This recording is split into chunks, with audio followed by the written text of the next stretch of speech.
Messi. Oh, brilliant skill from Lionel Messi. Surging forward with real menace here. Brilliant from Messi. Oh, what a goal that is!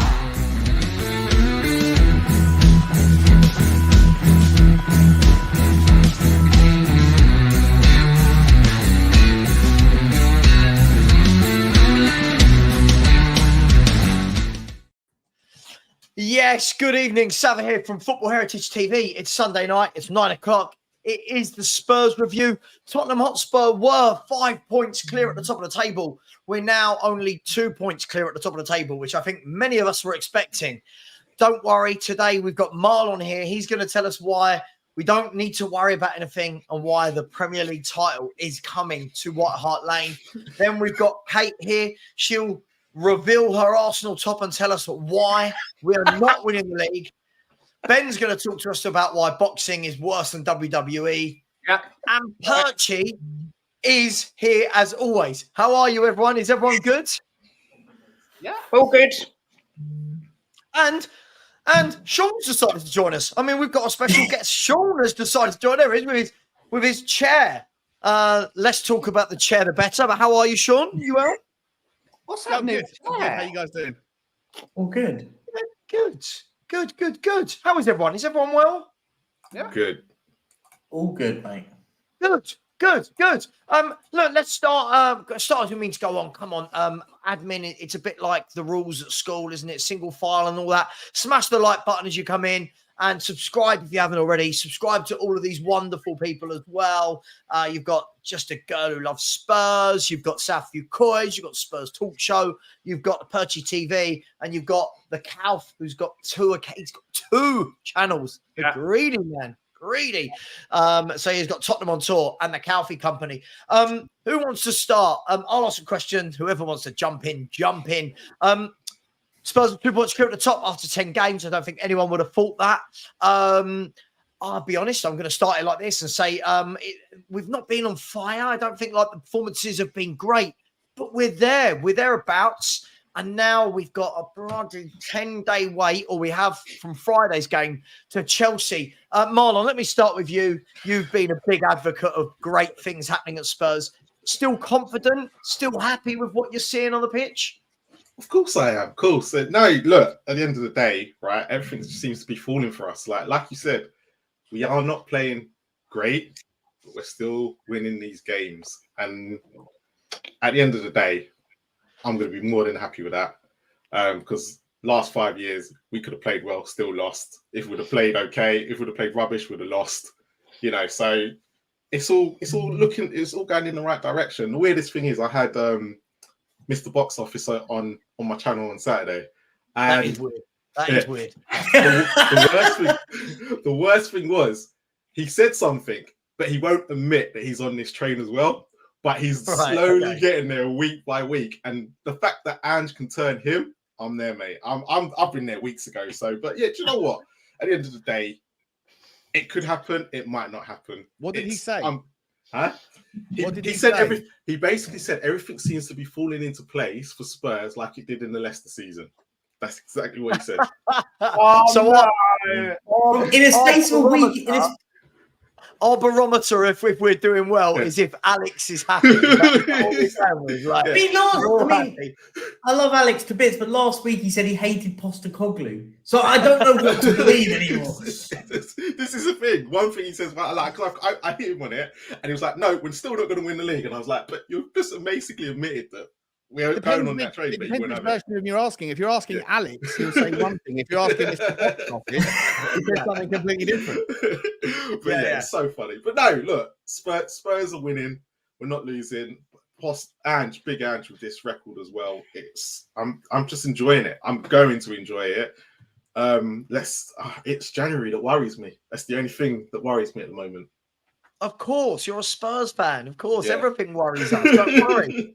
Hey, listen, I'm going to come to you. Is what Marlon said strictly true? I keep hearing this, that in years gone by, we would have lost these games. In years gone by, we were losing.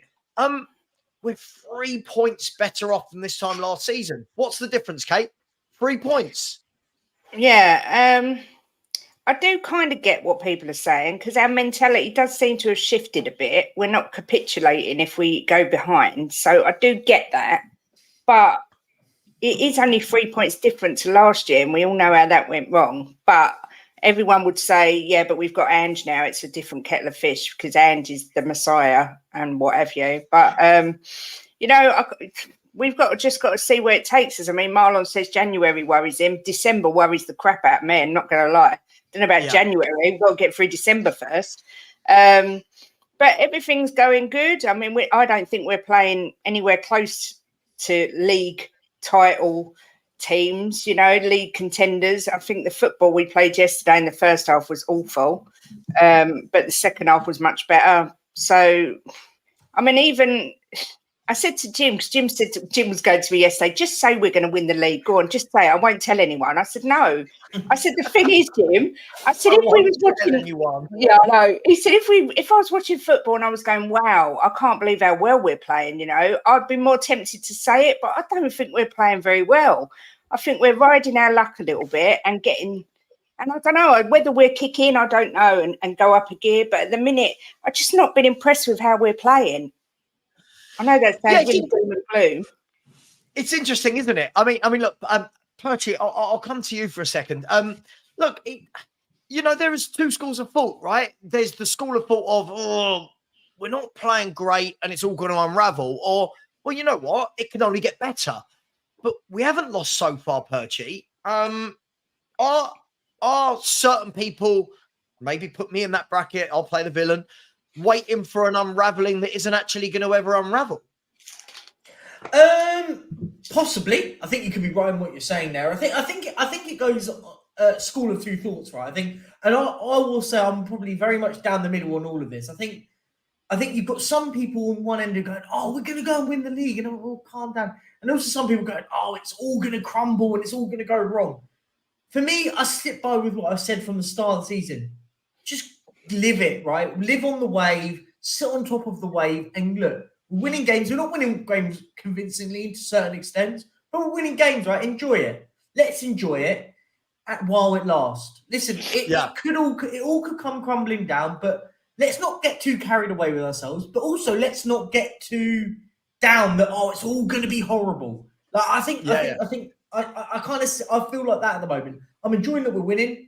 Do I think we're going to win every game? No, I'm not crazy. But listen, we're going to get to a stage where we are going to lose a couple of games. But I don't think it also doesn't need to be the crazy overreaction. Oh, there you go. We've lost a couple of games. Told you so, kind of not like that at all, right? Yeah. So it's a bit of both. I mean, Ben, listen, just before I come to Sean, Ben, look, let's kind of move towards the Palace game. It wasn't a classic. I shouldn't think many Spurs fans, all the fans that tell me, I watched the game back 2 or 3 times, I would imagine it would be hard to go back and watch that game 2 or 3 times. Are these games starting to be the norm? Is there, I want to ask this before I get told off, because remember George Padaras, he gets upset when I ask this. Is Ange Ball what everyone thought it was, or is everyone getting carried away? I want to ask you that, Ben. I think it's looking at the adaptability of the game. And when we listen to Ange Postecoglou talk about the opposition, he said quite clearly, I did not expect a very exciting game of football because of the way Crystal Palace play football. They're organised, they're a small pitch, they're physical, and they will make it very difficult for us. So you can see the manager, the way the cogs are moving in the manager's brain. He is looking at the opposition and saying, how can I set my team up to play this opposition? It's not like with a Mr. Conte, every game is 10 men behind the ball, give the ball to Harry Kane, and that's it. He's changing the style of play, looking at the opposition, which is great because it shows that we have got issues, but we're still using what we have to be able to go against another opposition. And that adaptability is going to be very important in the coming months. But one of the stats that Daigle gave me today was Son Heung-min has 8 goals and Arsenal's forwards have 6 combined. one thing that usually I'm thinking, wow, look how good Son Heung-min is. But then I'm thinking, wait, that is part of the problem because all of our goals are on one footballer and not spread amongst the team. But I can only be happy with what's going on at the moment, and long may it continue. Yeah, Not sure that's true, Ben. I think we've got 9 different goal scorers this year. I'm just talking about forwards in general, just forwards. Yeah, okay. Yeah. I mean, Sean, let me. It's a good point. I mean, it's good, right? So we all wanted Son to be back amongst the goals, and he's playing through the middle and scoring goals, and that's great. You know, I'm never one of these that says, "Oh, but he doesn't do anything else in a game but score," because I'm old school. Striker scores a goal, he's done his job, right? As far as I'm concerned, is it a slight worry, Sean? And I saw your show last week where you were talking with Henry and Dave, and the boys about, do we need another forward? Like, do we need some more out and out goals in the team? Is it a slight worry? Kulu's not chipping in. Richarlison hasn't got the ability to chip in with goals. Is that a slight worry that we are so heavily reliant on Son, or is that okay as long as Son is fit? No, it is a worry. For sure, it's a worry. What I would say though, look, I think obviously Richarlison has scored a goal, and so has Kulusevski, so that all 3 of them have contributed. I do think that for me, the formations is terribly static. It's almost the antithesis of Ange Ball or traditional Ange Ball, when you have both of your wide men who essentially do the same thing, and neither of them do what Ange Ball's traditional wingers do, which is drive and run down the byline and get the ball across for the inverted fullbacks to sit on the kind of the edge of the 18-yard box and let the 10 get on the penalty spot and the 9 be on the goal line. Like, it doesn't. Yeah. Look, we're getting through it. What I would say though is, when you look at the teams that we played, the majority of the teams that we played, and this is a blessing or a curse, are teams that are in the bottom. I think we played 5 of the bottom 6 or 4 of the bottom 5 teams right now. I think we played like the 12th or 13th place team. We've only played the teams above us, teams around us, Arsenal and Liverpool. And we don't really know what would have happened in the Liverpool game because it was sort of spoiled before it kind of got going. But the Arsenal game was one of our better performances. Burnley, who came and played out at us, was also one of our better performances. And so I think when you're playing teams who do the low block, it's going to be frustrating until you break them down. If you break them down early, it can be they're then forced to come out. But we haven't broken them down, very many of those teams, early in the game, so it does lead to frustrations.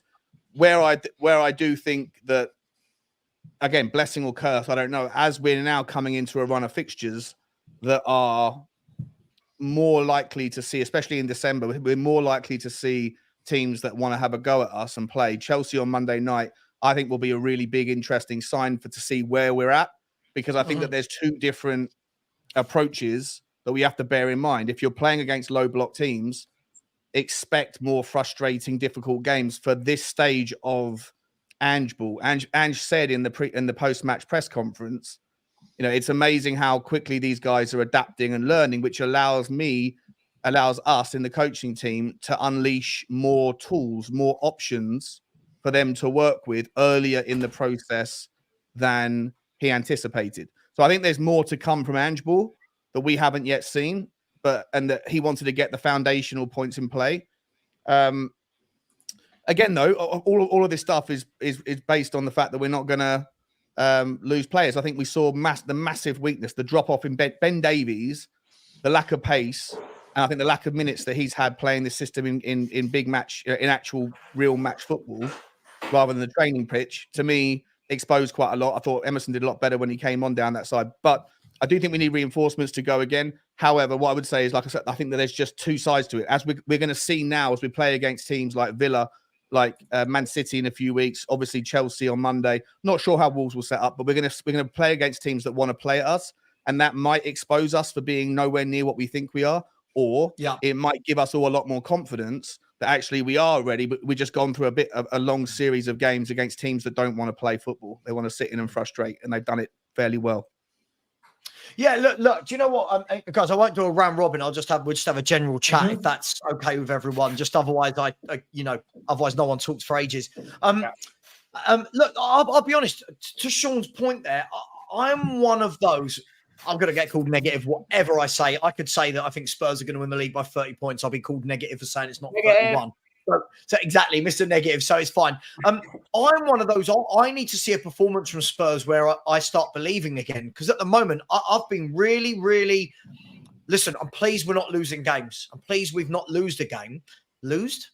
Gee, sorry. I'm pleased.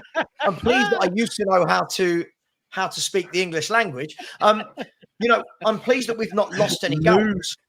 That's But awesome. yeah, I know, losed. Rebecca losed. Good old David Beckham.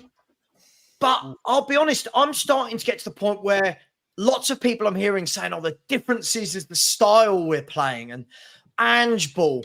I'm not seeing it. If I'm brutally honest, this is just me. I'm not seeing that we're playing good football at the moment. I'm seeing that we have a few good moves in a game. Other than that, I'm quite disappointed. If I'm brutally honest, negative QQQ, whatever you want. I want to show the Premier League table. And anyone can go with this. I want to share the screen. Yes, it's on Bing. Yes, all right, whatever. So here is the Premier League table. Look, it's a great start, and the fact that column says lost 0 or lose 0 games is amazing. But guys, and girls, it is close up there, right? There is a 3-point gap between first and fourth, and then Aston Villa are only 1 point further back. I don't remember the league being like this for a long time. I think last season was very much Arsenal out in front on their own. It's very, very tight. Can we read too much into the league table right now? I know people want to get carried away, but can we read too much into that now, seeing how bunched up that is? In symbol context, no. I think it's 10 games. I think we have to always go back to the adage of it's 10 games. We're just short of a third over the way into the season, right? And look, people talk about us not losing a game, which is great. But look at Man City; they've lost 2 games, but they're only 2 points behind us. So I think we need to get away from the not losing a game sort of mantra right now, because in context, losing one game and winning the other 2 is better than drawing 3, right? If that makes sense. Yeah, you don't lose, but so I think we missed that bit. I think at the moment it's 10 games. I think people get way too carried away early on, analysing the table where we can. As I said, I'll go back to my earlier statement. Let's ride the wave. Just enjoy it as we get on. And listen, there's going to be bumps in it, I think. But you're right. When it comes to playing the football side of things, though, I think there's periods where we haven't. I think there's been patches where you go, do you know what? I like what we did there. But I go all the way back to the Burnley game saying it's probably the only game I can remember where we go 90 minutes. Yeah, that's how I want to see us playing for 90 minutes. I haven't really seen us do it again for 90 minutes since then. Yeah, I mean, what you get, guys and girls, you get a lot of in history, anybody that's been on 26 points after 10 games has always finished top 3. Stats like that, they're great. It's lovely. We'd all like to believe them, but can you really look into that now when there's 3 points separating 4 teams? Can that really be used as a barometer? What's happened in previous seasons? It's tough to say, really, because I'm always of the belief that you've got to wait until you've played at least 15 games to really see where the table starts to move out, because it's still well too early. We haven't had a first team injury yet, because we all know the Tottenham Hotspur fitness team aren't the worst people on the planet. They always get injuries upon injuries upon injuries. That's going to happen eventually. Our squad is still really, really thin. But you have to look at the way the mentality of the players has been these first few games. Every player that's come into the team, besides Lo Celso, amazingly, which is not actually amazingly, has done their part. They've all played a really good part in every single game they've played. It's all whether we can keep those first team players fit.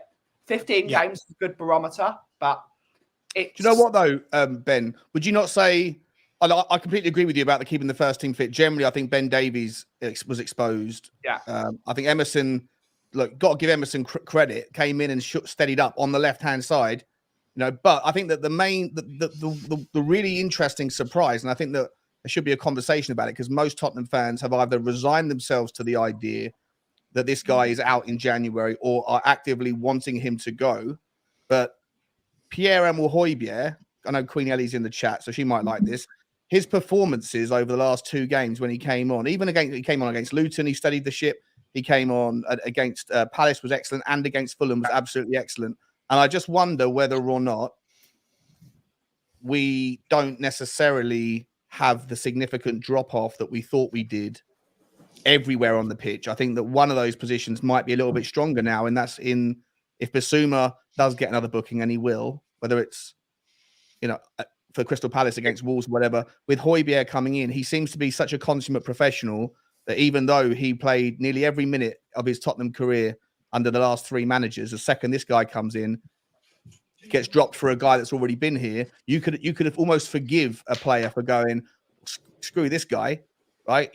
I've been the guy, and now I'm not the guy anymore. I want out. But in actual fact, the guy's come in and has stepped up, and I think he should get credit where it's due. I think he's been very, very impressive the last just couple say of it. games. Nick's boy's the best player in the world, Shawnee. Emerson Royale's the truth. And that's it. Has Sean been paid by Ellie and Barry? I mean, that was very Højbjerg and Royale in that sentence, wasn't it? I think credit where it's due, right? Højbjerg more than Emerson. Højbjerg's been Royale, my guy. To Sean's point, I do agree. I think if we use the sort of certain areas on the pitch, I think if we were to say what's our strongest area on the pitch, I think we'd probably agree our midfield in depth. I'm talking about our strength in depth is probably our midfield over other positions on the pitch. I think Bentancur's now back. I think Højbjerg, I'm not a massive fan of his, but yes, I do agree to a certain extent. So you've got there what I would say 5.5 if you want to consider Lo Celso. I'm not sure, still on. I mean, but my point being is you've got a little bit of depth there. I think we still need to improve, by the way. I'm not suggesting that you stay with it, but to Sean's point, I think, the midfield, I think, is our strongest area on the pitch. I think it's all about injuries, right? Where the injuries come. As I said, you lose a centre half, then you start getting worried, right? I think that for me is where our weakest area is when it comes to depth. You lose one of the 2 centre halves, and you're then starting to go,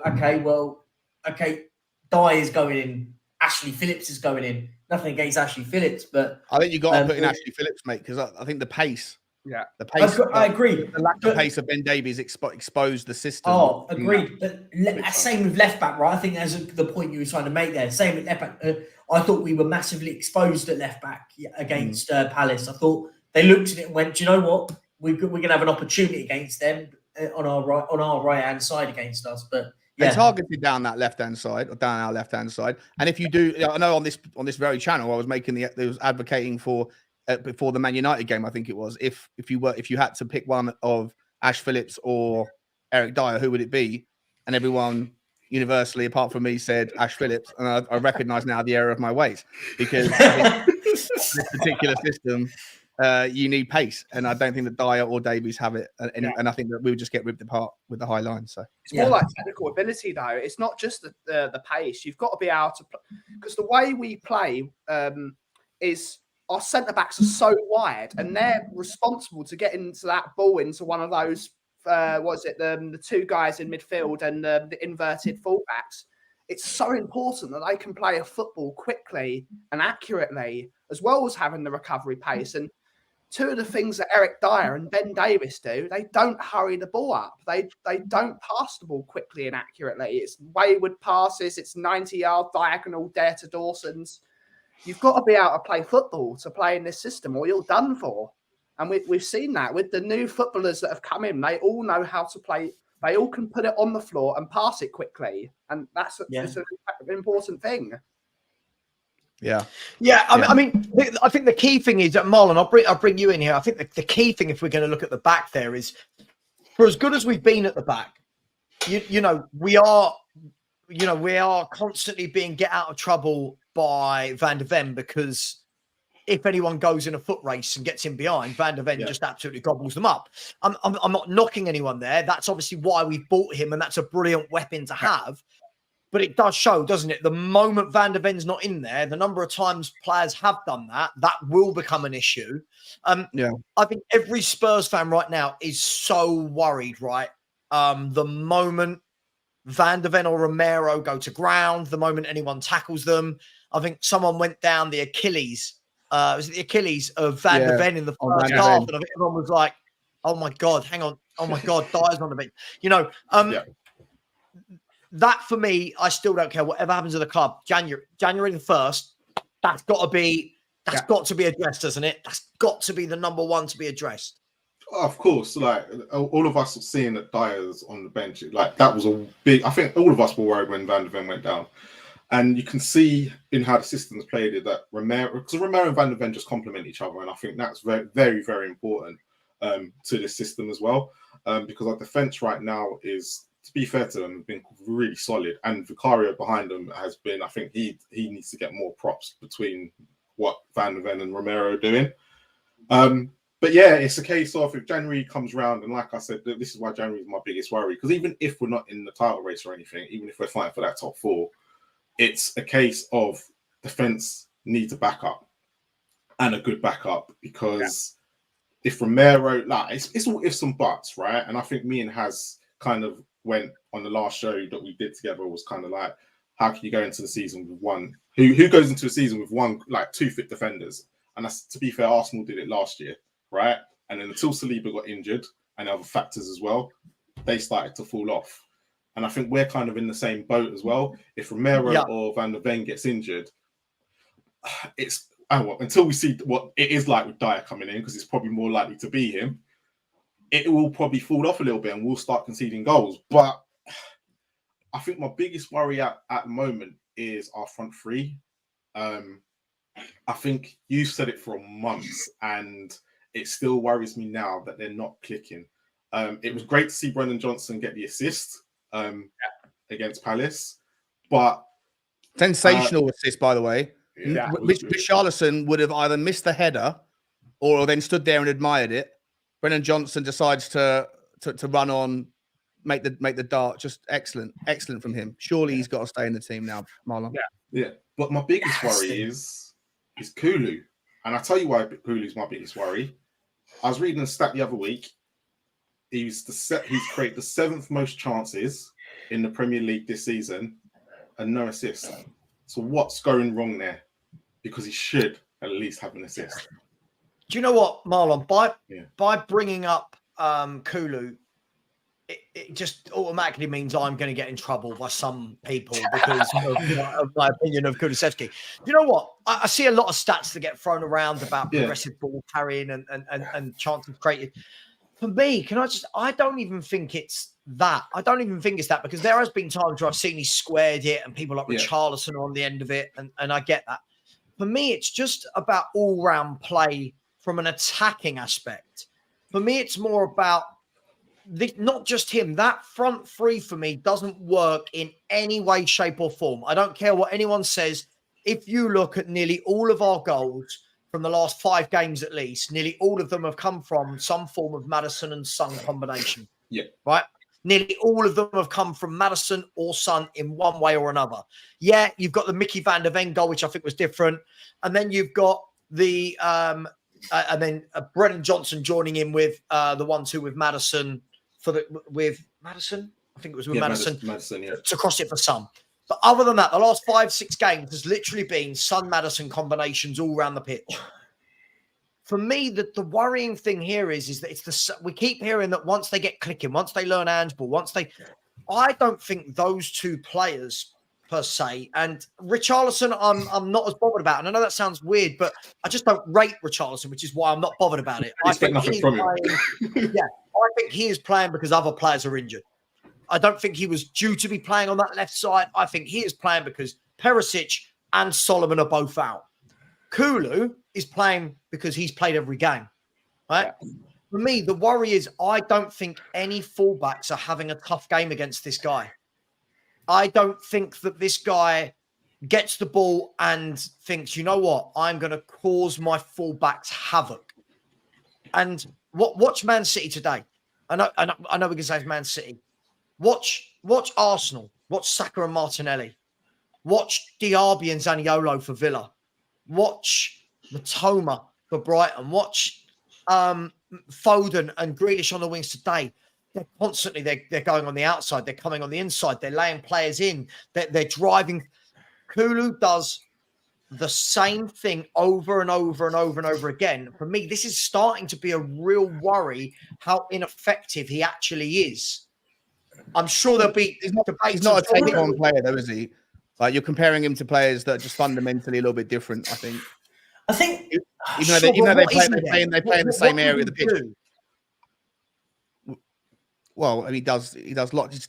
I mean, he's always on the edge. He's always like trying to start the counter attack. I agree with you with the predictability. I don't want to rehash over it. I do think that a lot of the value that he presents is also in things like shoring up wins after. When we're trying to hang on to leads, when we're 2-1 up or whatever, or 1-0 up, or whatever. I think he's a wonderful outlet when the other forwards around him have had to come off, and then we didn't have anyone to come on that could offer anything else, an attacking outlet. I think that I think he's in the top like 12 percentile for shot creating actions, which, so he might not be necessarily creating assists, but he is very much involved, I think, to the tune of 4 or 5 times every game in the build up to a situation where a shot is unleashed, which I think is part and parcel of what wingmen do. But listen, I agree with you 100% that he's not doing enough. And I think that he doesn't have the drive, the desire to take players on. When he first came, he did. But I think ever since that hamstring has gone 2 or 3 times, I don't think he trusts himself to drop into whatever the final gear that he has or did have. Yeah. He's not blessed with pace, but I don't think he goes into it anymore. And I also think it frustrates the life out of me that he doesn't trust his right foot, because I've never really ever seen him do anything wrong with his right foot. He just doesn't touch it enough, doesn't use it enough. Yeah. I think that he needs to either be told specifically to have instructions to take players on, trust your right foot, or move him to the left where he can use his left foot, but get to the byline like traditional Ange ball players are supposed to do. But I also think that you don't need 2 of them. You don't need Richie and Kulu on the pitch. One of them is okay, or neither of them are okay, but you don't need both. And I think that Richarlison has burnt out his opportunities for the moment, and I think it's time for something else. If I said to you, and I'll ask this to everyone as well, if I said to you that against Chelsea, we're going to have Kulu on the left doing what he does, is hold up, play, whatever, but we're going to have Brennan Johnson in his natural position on the right with his pace, I'd be a little bit more, okay, right, this is, now I'm not sitting here saying that I think Brennan Johnson's the world's best player, but it's different. And I think, like you said there, you can't have Kulu and Richarlison. They both do the same thing. So would everyone on this panel be comfortable if that was the 3 that was started against? And by the way, not Brennan Johnson on the left. Like Brennan Johnson being able to stretch his legs, right wing, flying at who's playing out there at the moment? Colwill, who's playing out there at the moment? Yeah, Colwill or Cucurella. But I think do you know what? I think I agree. By the way, I think I want to see Kulusevski out on the left. I want to see Brennan Johnson on the right. But what I want to see more of, and more in-game, this is that whereas before, I think back in the day, wingers used to just alternate, right? You go, do you know what? 15 minutes, switch around, guys. Try and take on different players, change it up a bit, make yourself a little bit more unpredictable. I haven't really seen us do that, right? Like, I haven't gone, do you know what? Let's switch it for a bit. So I would like to see a little bit more of that in game. Like, you're right, I agree. I want to see Kulusevski out on the left, Johnson out on the right. Someone to just give a fullback something to think about. I think that's the key bit. I think just to not sort of harp on about Kulusevski. I just think he's very much a safe player. I think every decision he makes is the safe option. One thing I would possibly say, though, with moving Kulusevski to the left is one of the reasons why Pedro Porro has been so good this year is because of the work rate of Pape Sarr and Kulusevski, which allows him to be a bit more risky, which is what he's good at. So I think if you remove Kulusevski from that right-sided position, I think we might see Pedro Porro's defensive weakness of not being the tallest guy and not being defensively mindful. So I think if we move him to the left, we've already got Udogie there. Who's amazing going forward and very good defensively. Good point. Does moving Kulusevski to the left and putting someone like Brennan Johnson Who doesn't do the defensive Pedro work? Porro, does it expose Pedro Porro? Can I just counter that? I think I thought Porro was really bad against Luton and he had Kulu in front of him. And I thought he was appalling the other night against Crystal Palace and he had Kulu in front of him.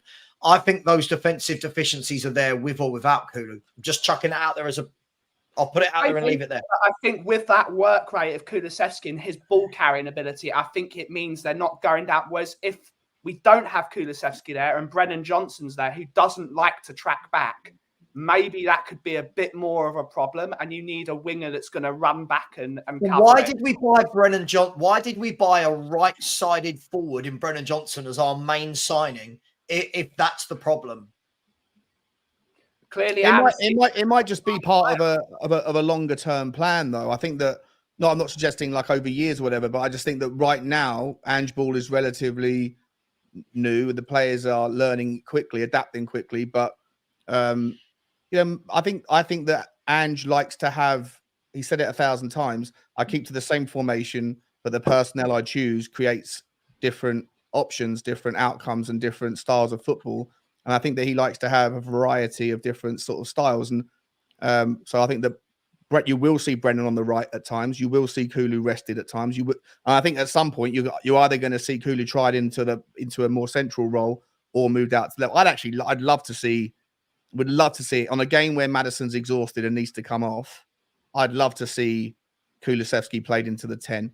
See what he can do with the ball in front of him. So with more pitch to work with, and then play Brennan and Brian Hill or whatever you want to do on the left. I think that'd be a really interesting experiment as well. I'd agree with you on that one.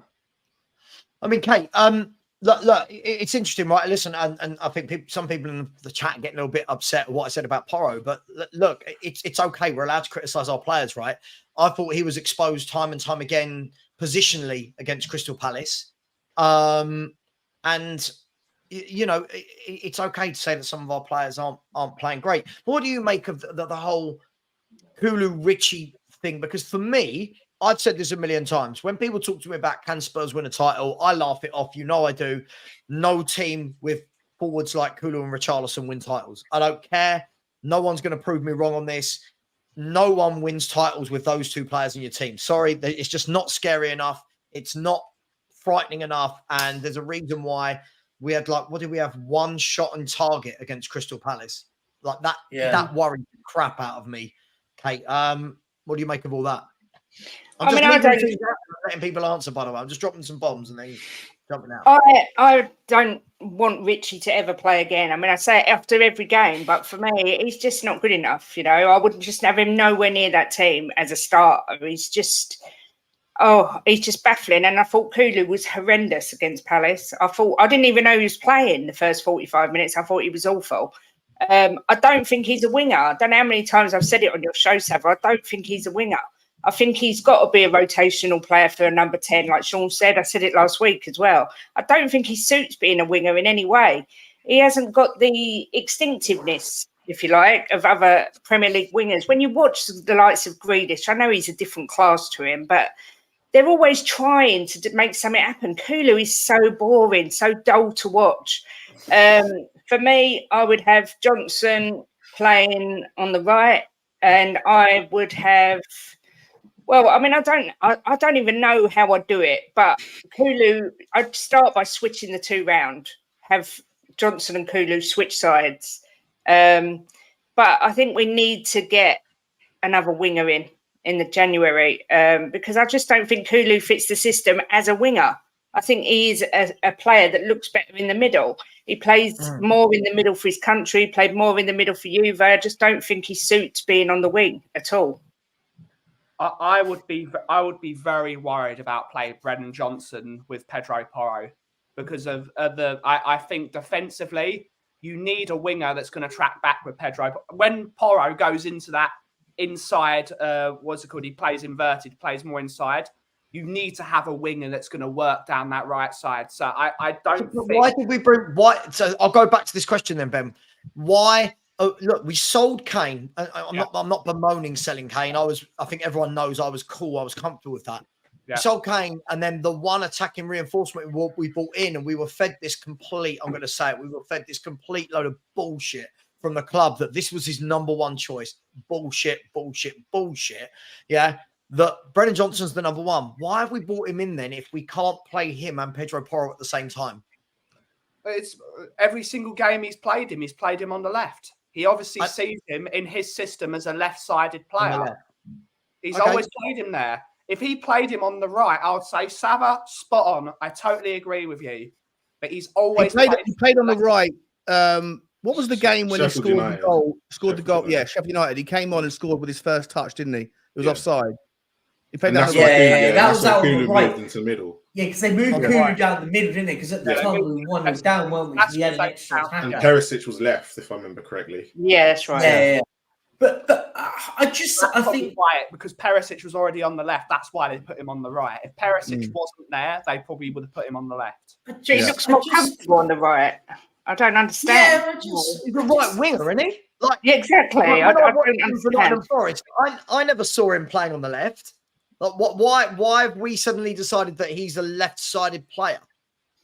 Listen. I'm not Well, he's saying he will right-footed, always. he's right-footed. So once again, doesn't really make sense. If Ange Ball is, if we're trying to recreate the old system that he did at Celtic, then you would think you'd have a right footer on the right and a left footer on the left. They can take players on. But the fact that Ange isn't doing that, I saw you pull up a comment from I forget who it was who said it. Are we sure that Kulu's just not doing what he's been asked by? From Phil P. Was it Phil? Yeah, Phil. Yeah, big up Phil. I think we don't know, do we? But the fact that he's playing with wingers, he's asking Brennan to play on the left, where's a right footer, Kulu on the right, who's a left footer. Maybe there is some design to it. Maybe he's trying to do something different to what the Celtic system was. I don't, I mean, Kulu played more as a 10-row under Mason towards the end of his tenure, and he looked far better than he does on the wing.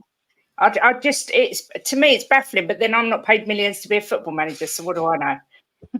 Yeah, exactly. Sorry, did everyone just hear Kate there say that she wants Mason back over Postecoglou? Yeah, Don't When start that. Postecoglou inevitably takes the Pretty sure I also just heard her put her name in the hat next time there is a managerial spot up there, and that's why she wants the big bucks. Yeah. I didn't say that yet. I'll take that. shameless. she wants Christian Gross as the manager. Shameless plug for a managerial job. Like that. Look, guys, listen. Before I say this next thing, I just want everyone to know it's a YouTube football debate, right? Listen, if we literally came on here and said Spurs are top, there's nothing to talk about, we may as well not have the show. So we're having talking points. And what I'm about to say does sound a bit strange because we are top of the league, but I don't think I've mixed my words in this. I'm just so worried that when I look at all the teams around us, I look at their forward options, I look at the way their forwards play, they click. I do think this is going to be the difference between us challenging and not. That's the only reason for me. No. Now, when I bring Aston Villa into it, when I bring Liverpool into it, I bring Arsenal into it, City, and I'm missing one, Liverpool. Newcastle. Newcastle. I mean, in terms of I'm looking at the 5 that are up there, right? Because there is a drop off from 5th, from Villa to Newcastle. There's a gap there now. There's a gap 5 of points. 5 points. So it's almost like at the moment there's 5 and then there's the rest, right?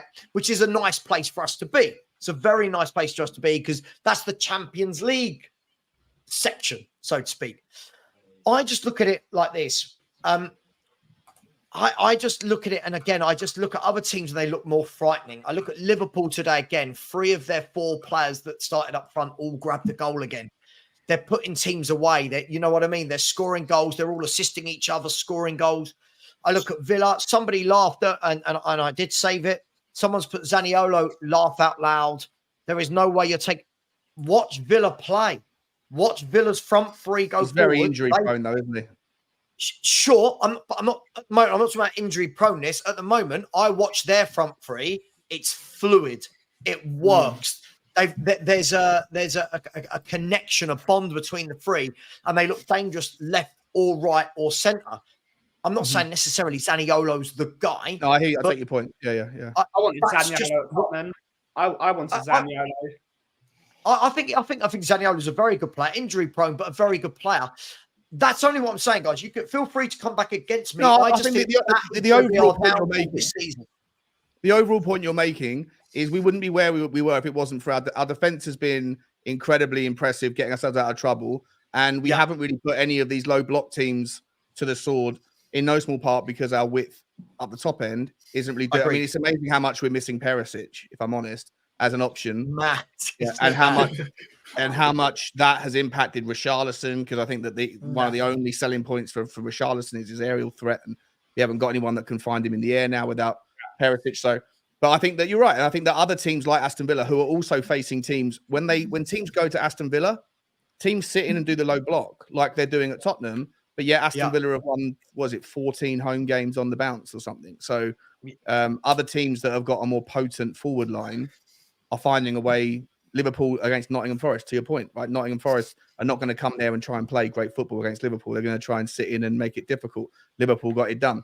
Tottenham do need a better solution for creativity that doesn't just rely on Sonny and Maddison at the moment. And I think that that's hopefully going to come from Brennan Johnson. And also, for what it's worth, I don't know if you guys rate him or even are curious about him in the system, but I think that Brian Hill should get some time on the pitch as well. I was literally just about to say that. I said, what does Brian Hill have to? How bad does the likes of a Richarlison? I'll use Richarlison as this. How bad does he have to be for the likes of a Brian Hill to start a game of football or even come off the bench? Right. I think this is where I sit with it, and I look at it and go, listen, I don't think Brian Hill's the solution. I don't think he's the one you want to bank on, but surely someone like a Brian Hill would suit this style of system, but with a more pacier, more technical winger than a Richarlison would out on the left. He's definitely probably a little bit more similar to Manuel Solomon in that exactly. They can run at players, jink left, jink right, whatever, sort of throw their weight around. We don't have that in Richarlison. Richarlison looks like he's clueless. He doesn't want to take people on. He doesn't do anything. He does the same thing every time. Brian Hill makes me look fat. That's how thin Brian Hill is. but that's not the point. You know, like you don't about. Yeah, but you don't.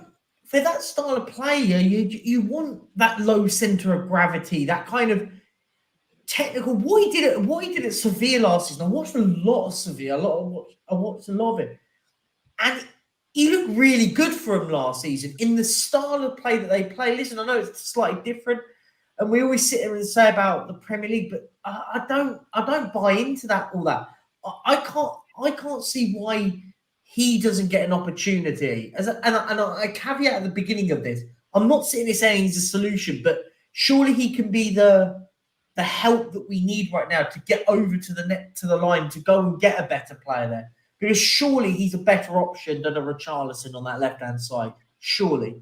Thing is, you've got to look at Hill. When people talk about, sorry, Kate, I'll bring you in here. When people talk about size, I feel we talk like the Premier League, like he's too slight for the Premier League. I've watched I'm now watching my third Spanish game of the day. My wife hates me. Like I've literally had football every time she walks in. She's like, it's just green. It's just grass of football games going on on my TV.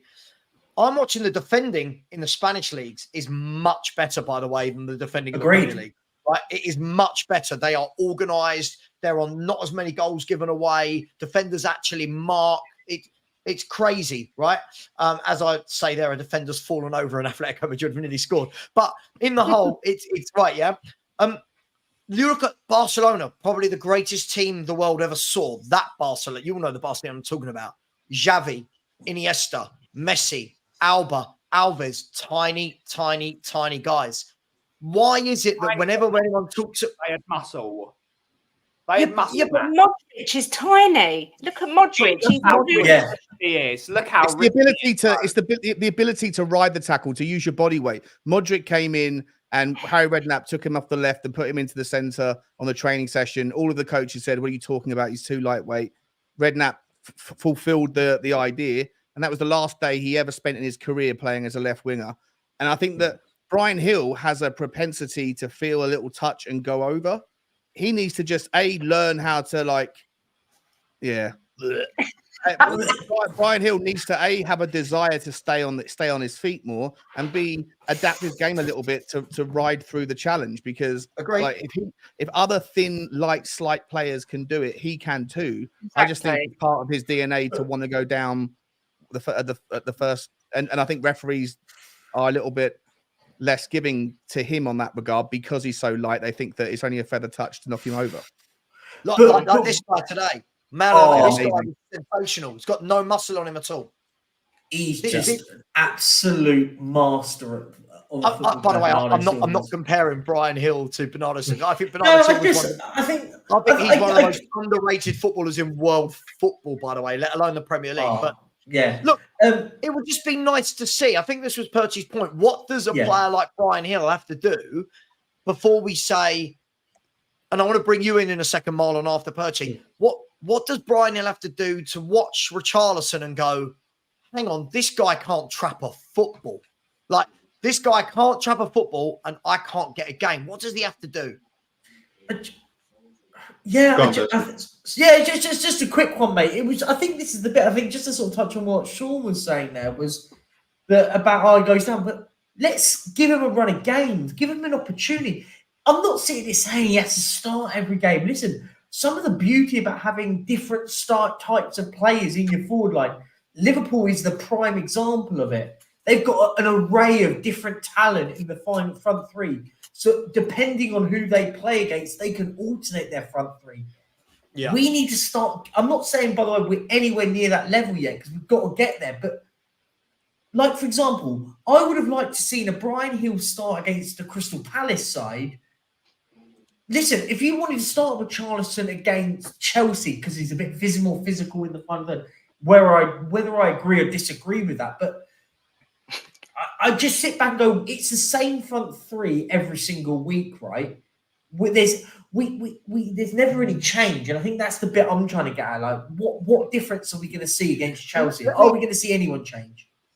Let me bring before we go. Yeah, no, but we have to ask ourselves this question though: what is Ange seen in training that we're all sitting there going, yeah, we want to see him, but Ange is training with these guys pretty much every day. Why doesn't he trust Bryan Hill to start against Palace? There must be a reason behind it, and that's the thing we've got to look at the moment. Because let's be honest, we've won 8, drawn 2. He doesn't really want to change much, and Richarlison, no matter how much we don't like him or not, has come in for the last couple of games. We haven't lost them. We've won them. So Ange must be seeing something there to be going, I trust Richarlison more than Bryan Hill. Like, I know we're all thinking, we need change. But like when he came on against Palace, it was only 10 minutes. But did we see anything to go, oh, okay, yeah, wow. But we didn't. So that's where I look at it and go, I'm just trusting Ange in this process. Hang on, Marlon. But can I ask though, how can we have a player come in, get 10 minutes, and we go, did he do anything to change? No. But it's more of a case of, but Ange is seeing him more often than not on the training pitch, and we're not. Yeah, and this is where the problem comes in. We're all saying we want to do this, we want to do that, but why is Ange thinking, okay, I'm going to play Richarlison instead of Hill, right? Let's take the left back situation with Ben Davies. He probably saw something in training, saw him come on, and then saw him in the match and went, nah, forget that now, and put Royale back there. So, look, at the end of the day, I think when the games start going against us a little bit more, we might see a bit more change from Ange. But right now, while things are working, he is going to play this pretty much the same team every week until something goes against him. That's exactly what I was going to say. Why is he going to change a winning formula? Because if he takes out Richie, puts Gill in, and we lose a game, everyone's going to be going, why has he done that? You know, we're on a winning run. So I kind of no matter how bad Richarlison is, no matter how bad we think do you not think, Marlon, Marlon, that a lot of Richie has been playing is because up until now he's had no choice. Hill and Johnson have been injured. When we're going, why change a winning team?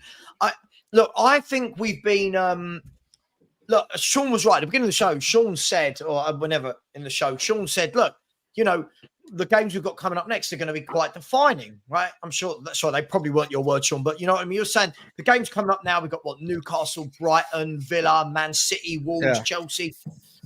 We'll see where we are after that. Yeah, exactly. I think, the last 3 games, let's be brutally honest, you should be beating Crystal Palace. You should be beating Luton. You should be beating Fulham.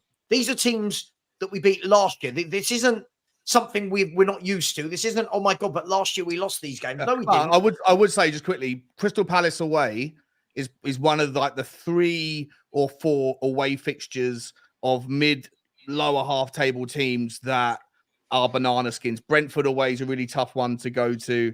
For a London club, West Ham away is usually a little bit of a trickier one than you'd think on paper. And I think Palace, especially under the lights, because they're a noisy old bunch down there. And I think if Crystal Palace had Eze and Elise back, by the way, I think it would have been a far, far closer encounter. Crystal Palace's defense, much as I don't have. Do you think that though? Because you said earlier, right? Like Burnley came out at us. Do you think that if Palace had those players, they'd have actually tried to come at us instead of good trying point. to defend? Yeah, good point. Because I don't know. We don't know yet. I'm assuming it's going to suit us more to play against teams that come at us. But if I think you're right. We'll find out. We'll find out on Monday night. Chelsea will be the first one. Yeah, Chelsea will be. My point from that, and Kate, I'll bring you in here. My point from that was the last 3 games, we were expected to win those 3. Let's be fair. I think we all looked at it and went, I think there was an international break before.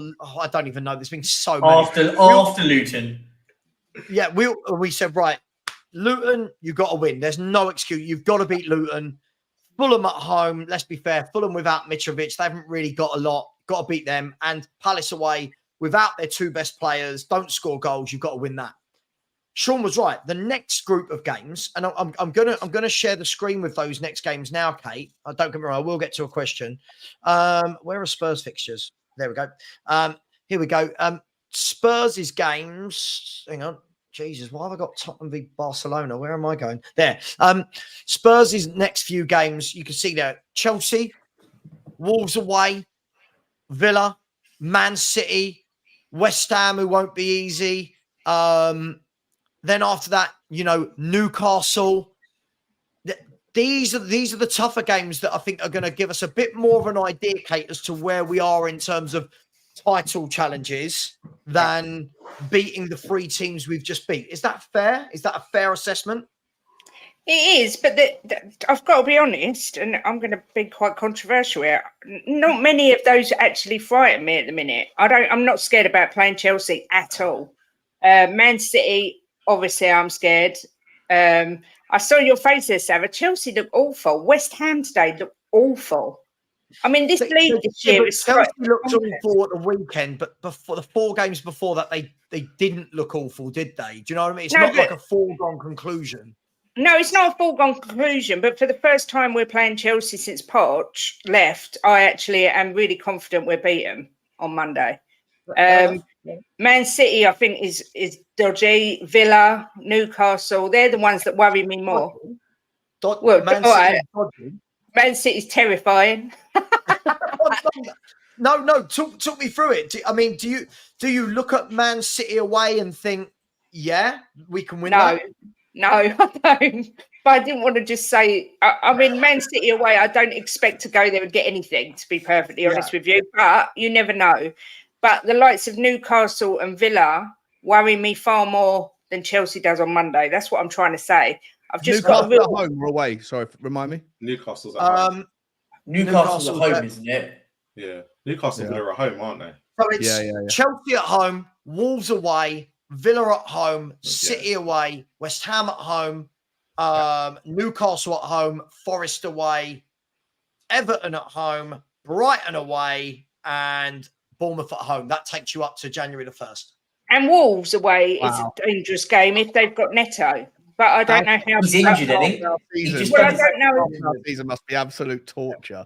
We're playing all the time. Apart from Arsenal, we are playing, and Man City, we're playing all of the big teams at home first. Yeah. I don't know how serious Neto's injury is. I don't know if it's serious or not. No, he's done. He's out. He's out. Yeah. Well, there we go then. I don't think we should be scared of Man City. I think we should see it for what it is, a test. Let's see where we are against the big dogs. Oh, they're battering us. Today, I just watched the battering Champions us. Elect this afternoon. I That watched is the the real Champions Elect. test. Can we play against the best team in the world of football? Can we? Because if we're scared of them, we should stop playing football. We should see what it is. You do It's not difficult about being tests. scared, Ben. It's not like I don't think we should go there and not try and beat them and be scared. But what I saw of Man how we City, can do. It's a test. Full strength teams, full strength City against, or I don't know, is De Bruyne going to be back by then? No. Don't think so. I don't think so. Okay. But full strength absent De Bruyne, and then full strength, our full strength team without Solomon or Perisic. I think it's going to be an absolutely fascinating encounter. If you play width, pace on the width, you've got to get Brennan Johnson in that team. You have to get Brennan Johnson in that team to break. If we do break, look, we'll probably come out of it on the wrong side, but I think we'll give them a game. Yeah, I don't think they're better. I think they'll beat us 4-0. No way. I do. I'll tell you why. 3, but 3 or 4-0. I'll tell you why. All the stats will come out about how well we've done against them in the past couple of years. That is when we've decided to stick 10 men behind the ball and go, you know what? Come on then. Right? Break us down. Do you reckon we can have 51% possession, though? Do you reckon we can come away from there with more possession than them? No. Not in a million years. No, I don't think this is the thing. I don't think we're as good as everyone thinks we are. The performance against Fulham was meh. Palace was meh.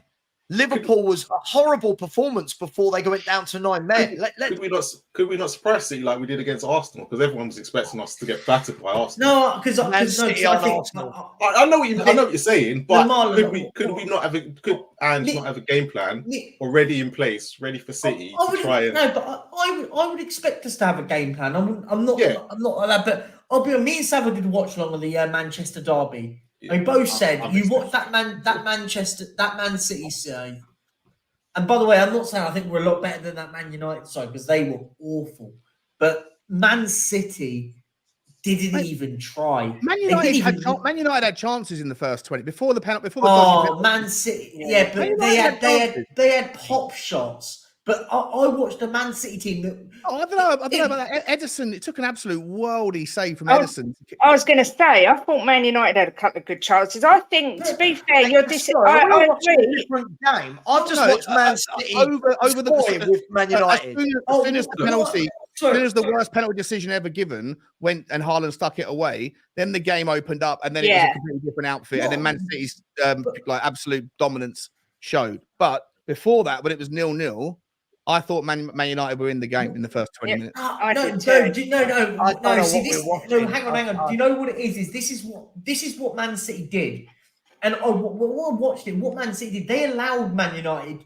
You would think that they were in the game, but Man City went. Do you know what? We'll let them have a little bit of an opportunity if we need to. We'll go that extra step. I don't believe that, Percy. That's a bit of rubbish. That's just speculation.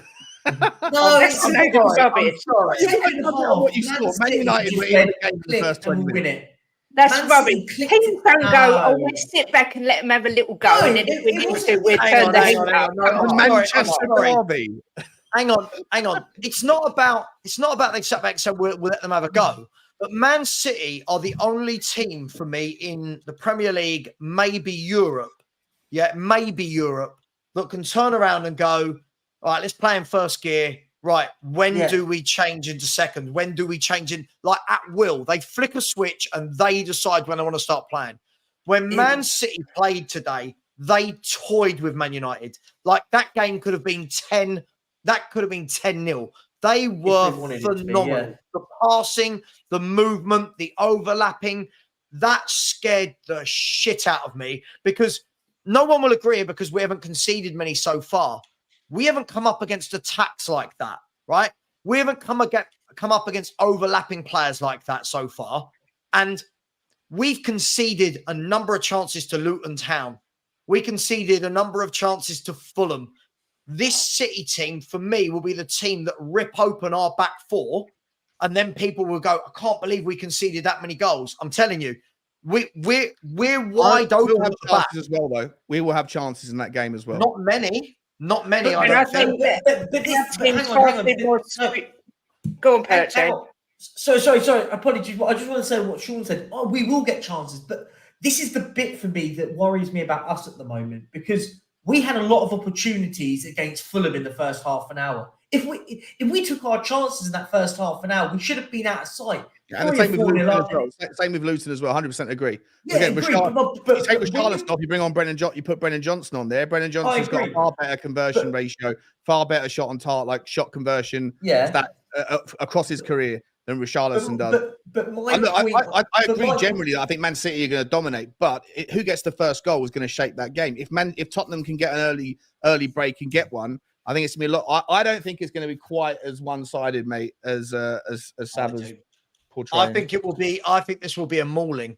I listen. People will call me negative.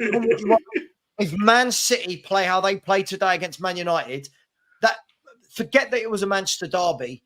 The football they played in the second half is the football our fans think. Man United were awful in the second half. Like, and Ten Hag tried to change it as well. Ten Hag doing. The squad had no balance. And from what I heard, Ten Hag messed that up. DM. It was madness. Yeah, but what we saw there was what Man City, when they're on fire, do.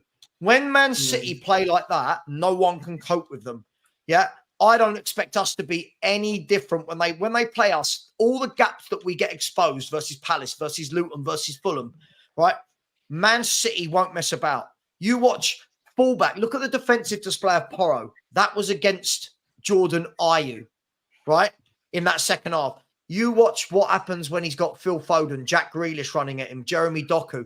I think they're going to take us to the... Sorry, it's just me. It's going to require us to have our first strength. If we have a Ben Davies or an Emerson Royale hugging the left-back situation, it's going to be difficult. But if you have Destiny Udogie in there, and I think that when we get the ball, we'll zip it up, and Man City will have to be very careful as well. I just... Listen, you might be right, Saba.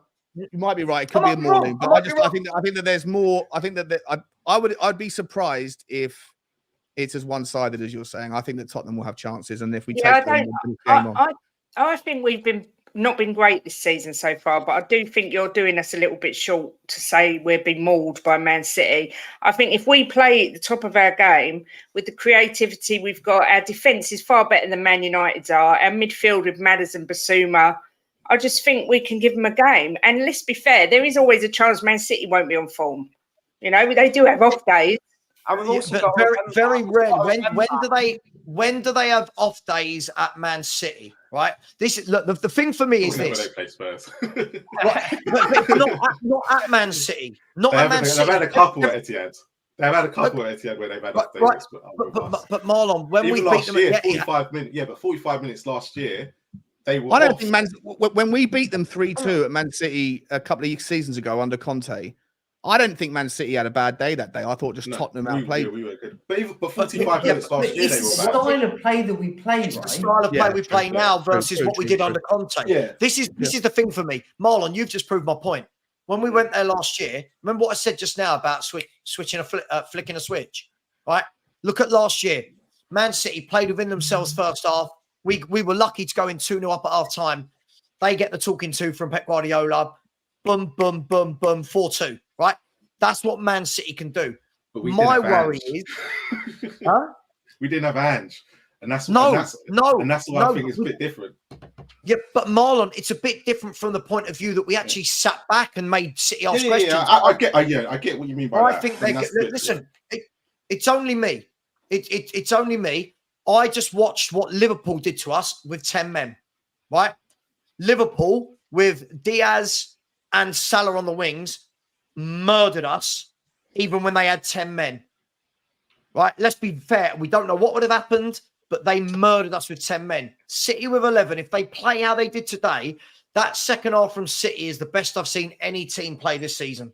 That was phenomenal football.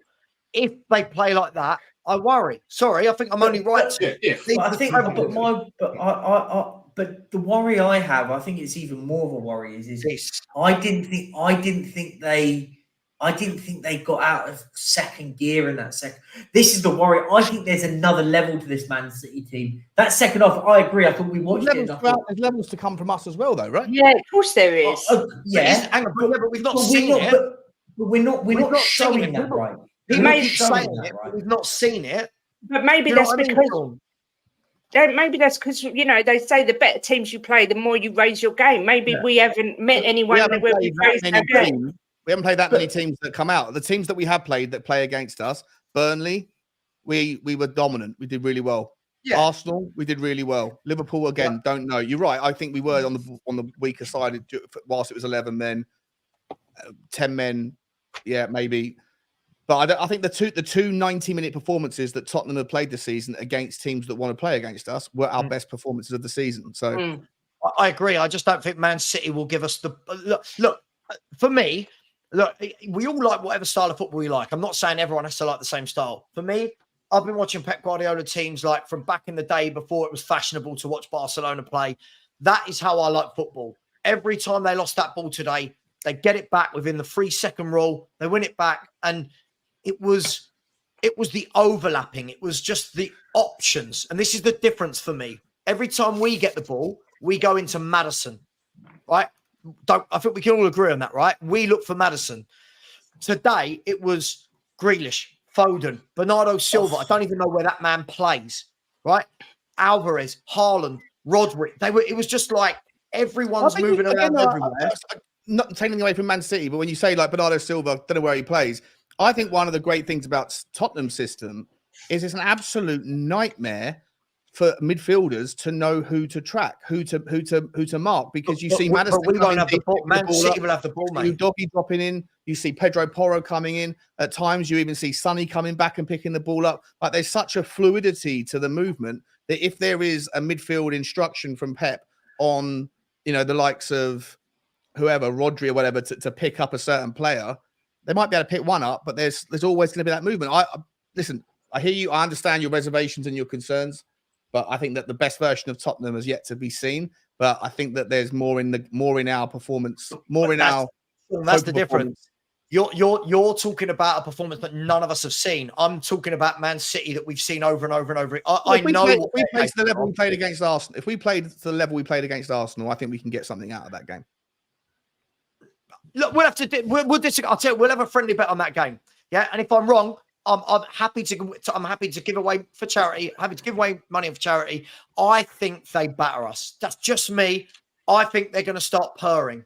John Stones is back now. Rodri's back now. They're starting to get Doku's starting to, when he comes on, starts to look really good. Grealish is getting fitter and fitter. Foden's in form. I just think we won't be able to cope with them at the back. I think they're going to tear our fullbacks apart.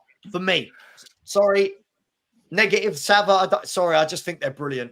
Just me. Danny Blanchflower. That's why we play the game of football to find out and see who wins. This is the thing, though, right? I think I sit back and like Man City are the top. This is why I always feel like, when everyone talks about Torres, I look at we're not playing anywhere near the level that Man City are right now. And I think that's the bit for me I look at, and I just go, I looked at them today and went, wow. I think we were both amazed about them today, that they were just brilliant. I think, listen, can we beat them? Of course, anything happens in a game of football. Anything can happen. So, no, I don't think people in the chat need to remember this is just opinions, right? Listen, this is something that's going to happen in, I can't remember when we play, in about a month or so we play them, right? Because if I'm right saying there's another international break coming. December the 5th, I think it is. In December, right? So a month away. Hang on. Yeah, it's a month away. December? Something like that? Yeah, December the 5th, I think. Yeah.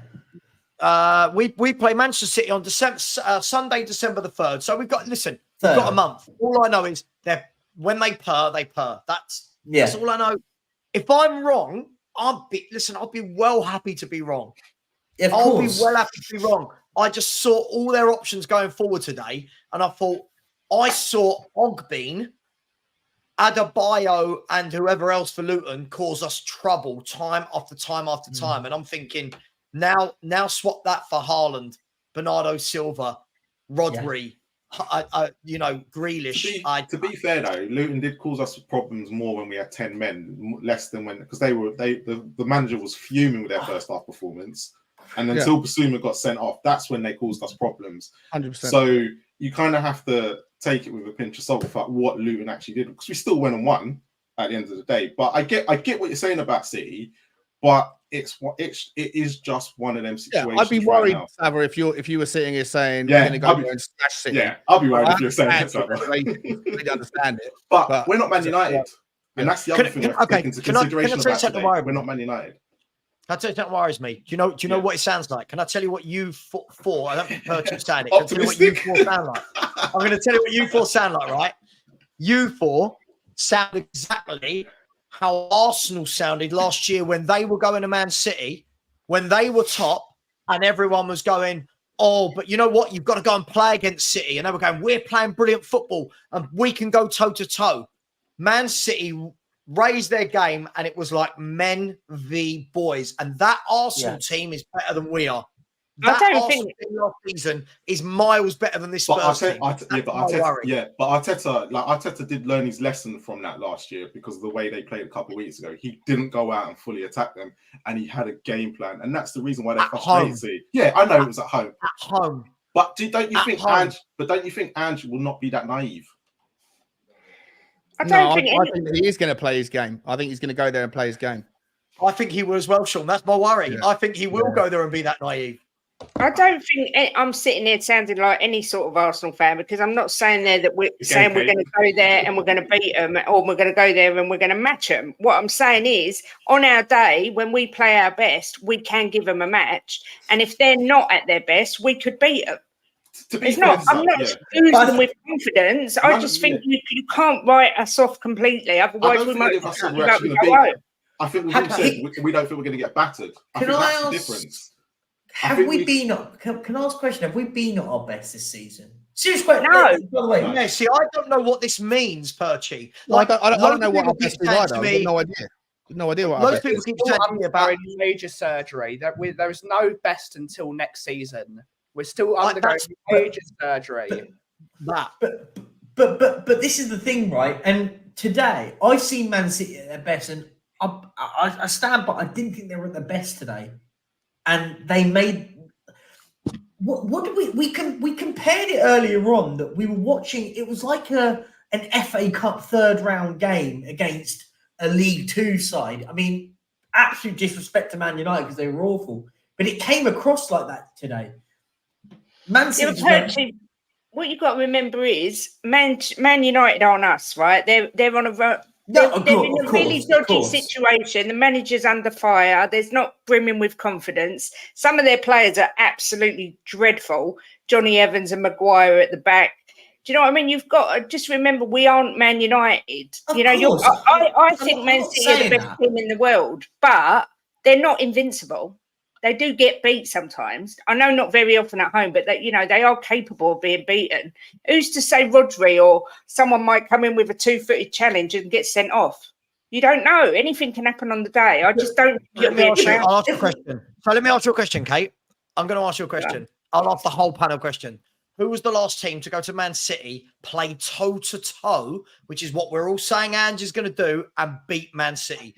I'm not talking about teams that went there, sat back like when Brentford went there and won because they put 10 men behind the ball and shocked them with a last-minute winner. Who went there last, toe-to-toe, and beat Man City?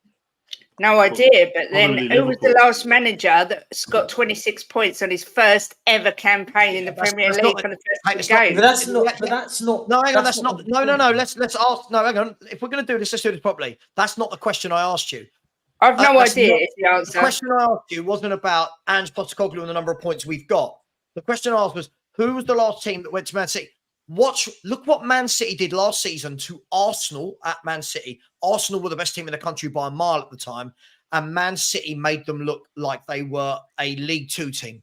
Real Madrid, I was told football heritage, plugging it. I was told football heritage. There's no way Man City beat Real Madrid. They made Real Madrid look like a schoolboy side. No one goes to Manchester City, plays their football, opens up, and then goes away with a win. I can't remember it. Klopp's probably the only guy to do it. Klopp's probably the only person to go to the Etihad under Pep and do that at some point. I agree. But after that, you are questioning who else. We might take them by surprise because they're so used to teams going there and sitting back. We're going to go there all guns blazing. We're the massive underdogs. We're not expected to go there and do anything. So, all I'm saying is I said that worries me. I'm not saying we're going to win. I'm just putting it out there that it could happen. No, of course, anything can happen, right? And I think when we have to urge on the air of probability, right? I mean, you could argue, well, at the moment, it's still plausible for Luton Town to win the Premier League. But we know it's not going to happen, right? You couldn't argue that. Well, you can because it's Liverpool. No, you can't. Don't be ridiculous. ridiculous. It's able to happen. But I'm using a wild, facetious argument to prove my point, right? Like when we say, "Oh, anything can happen." Well, yeah, of course, anything can happen. Spurs could somehow go undefeated and win the league without losing the game. Of course, that could happen. It's still plausible. It still could happen. Does it mean it's going to happen? Probably not. You're going on. The last team to beat Manchester City at home playing their football was Liverpool in the FA Cup, and before then it was Tottenham in the 3-2 game. And you're going on probabilities. We don't actually know what Ange's going to do and what we're going to do, so it's hard to judge. We know what he's going to do. Of course, we do. But the thing is, I'll ask this question, right? And we're going to talk about something else in a second. Can we sneak a draw though? Not to win. Can we sneak a draw? I don't think so. I think Aston they're going to draw against them 0-0 a couple of last year. I think it was. Yeah, sure. I think that the key thing for me is I think that this is only my opinion. I'll take it. I'll be called negative all I want. I did the exact same thing last year when we went to Man City. I don't know if anyone remembers. I went on to Henry's show before the game and I said I think City were 4 or 5 past us. I was told no way, never against the Conte team. Blah blah blah. We went in 2-0 at half time. I went on Henry's show at half time and was called all sorts. You're in the mud. You're this that. And I said, listen, don't celebrate too early. Then City came out and went boom, boom, boom, boom, boom, scored 4 goals past us. That's when we weren't attacking. That was us sitting back. I just feel I'm watching teams go at our back 4 now and create chances whilst we're going forward. I just think City, for me, I don't know. I just don't think we're playing that well. I think everyone keeps going, oh, it's a different Spurs. I'm watching us play. I don't think we're playing well. Some of this football I'm seeing, people are going to hate me for this next one. Are you ready, guys? Clip it. I think lots of the football we've seen in the last 3 or 4 games has been Conte-like, where we've not been good at all, snuck a win, and then people go, oh, the Ange effect. Well, it was the same last season under Conte. To be fair, though, Ange's just not happy either, and he's come out and said that. So we just need when he says it's all right, when I say it, I'm negative. You're not Ange. If we Chelsea on Monday, we go and put 3 or 4 past Chelsea on Monday, then whose wife? Which one of your wives is a slag? I want to meet her. Which one? Whose wife is doing it? I haven't got one. Yeah, ain't mine. Right. I wish mine was. There's a guy on YouTube who seems to know you very well. Thank you. Look, let's move on from that. There's a question here. Sorry, I've missed a few super chats. Jim, just a guy who loves Spurs. Here he is. I said, we're winning the league. Have faith. Ange said, dream. Thank you, Jim. Yes, we're winning the league. We are. We're winning the league. Yes, we are. Rodney said, hello, everyone. Just be happy we ain't Man U. Absolutely. I completely agree with this one. Absolutely. Big up, Rodney. Earlier. My God. Loves music. I said, as it stands, we are top. You can't fluke 10 games. Sure, I don't think anyone said we fluked. I don't think we fluked it. I think we've been lucky at times, but that's anyone's lucky at times. But big up to all of you. This question I wanted to ask, guys. Lee Savage's question for the panel. If you take Liverpool's forward line out, are they better than us in midfield and defence? Discuss. They've got a better goalkeeper. They've got. I was just saying, the best way to do it is break it down, right? They've got the better goalkeeper. Oh, he's using the Sava quote. Let's break it down. Yeah, break it down, right? Oh, here we go. Look, here come the competitors. That's gimmicky from there, Perchy. There, Conte, exactly. Who would I have in the way I look at it, who would I have in that Liverpool minus the attack and go? I'd have Szoboszlai. I think he's absolutely brilliant. Ahead of who? Who would you have Szoboszlai ahead of? Maddison. I'd have him over Sarr and play him in the 3 with Maddison. I think Maddison gets in. And Bissouma gets in. They haven't got a defensive midfielder. Bissouma definitely gets in. Alisson gets in. On this season's form, Trent or Porro though, they both can't defend. On this Trent- season's form, I don't think Trent's probably a better football player than Porro, so I'd probably have him. Udogie's been better than Robertson. Rem- this I season. think I'd Romero have a must get doggy. I'd have a doggy on current form. Romero. I'd still have Van Dijk, even though I think I still would. Yeah, I still would have Van Dijk, and I would have Van de Ven next to him. That'd be my 2. I think Van de Ven gets in.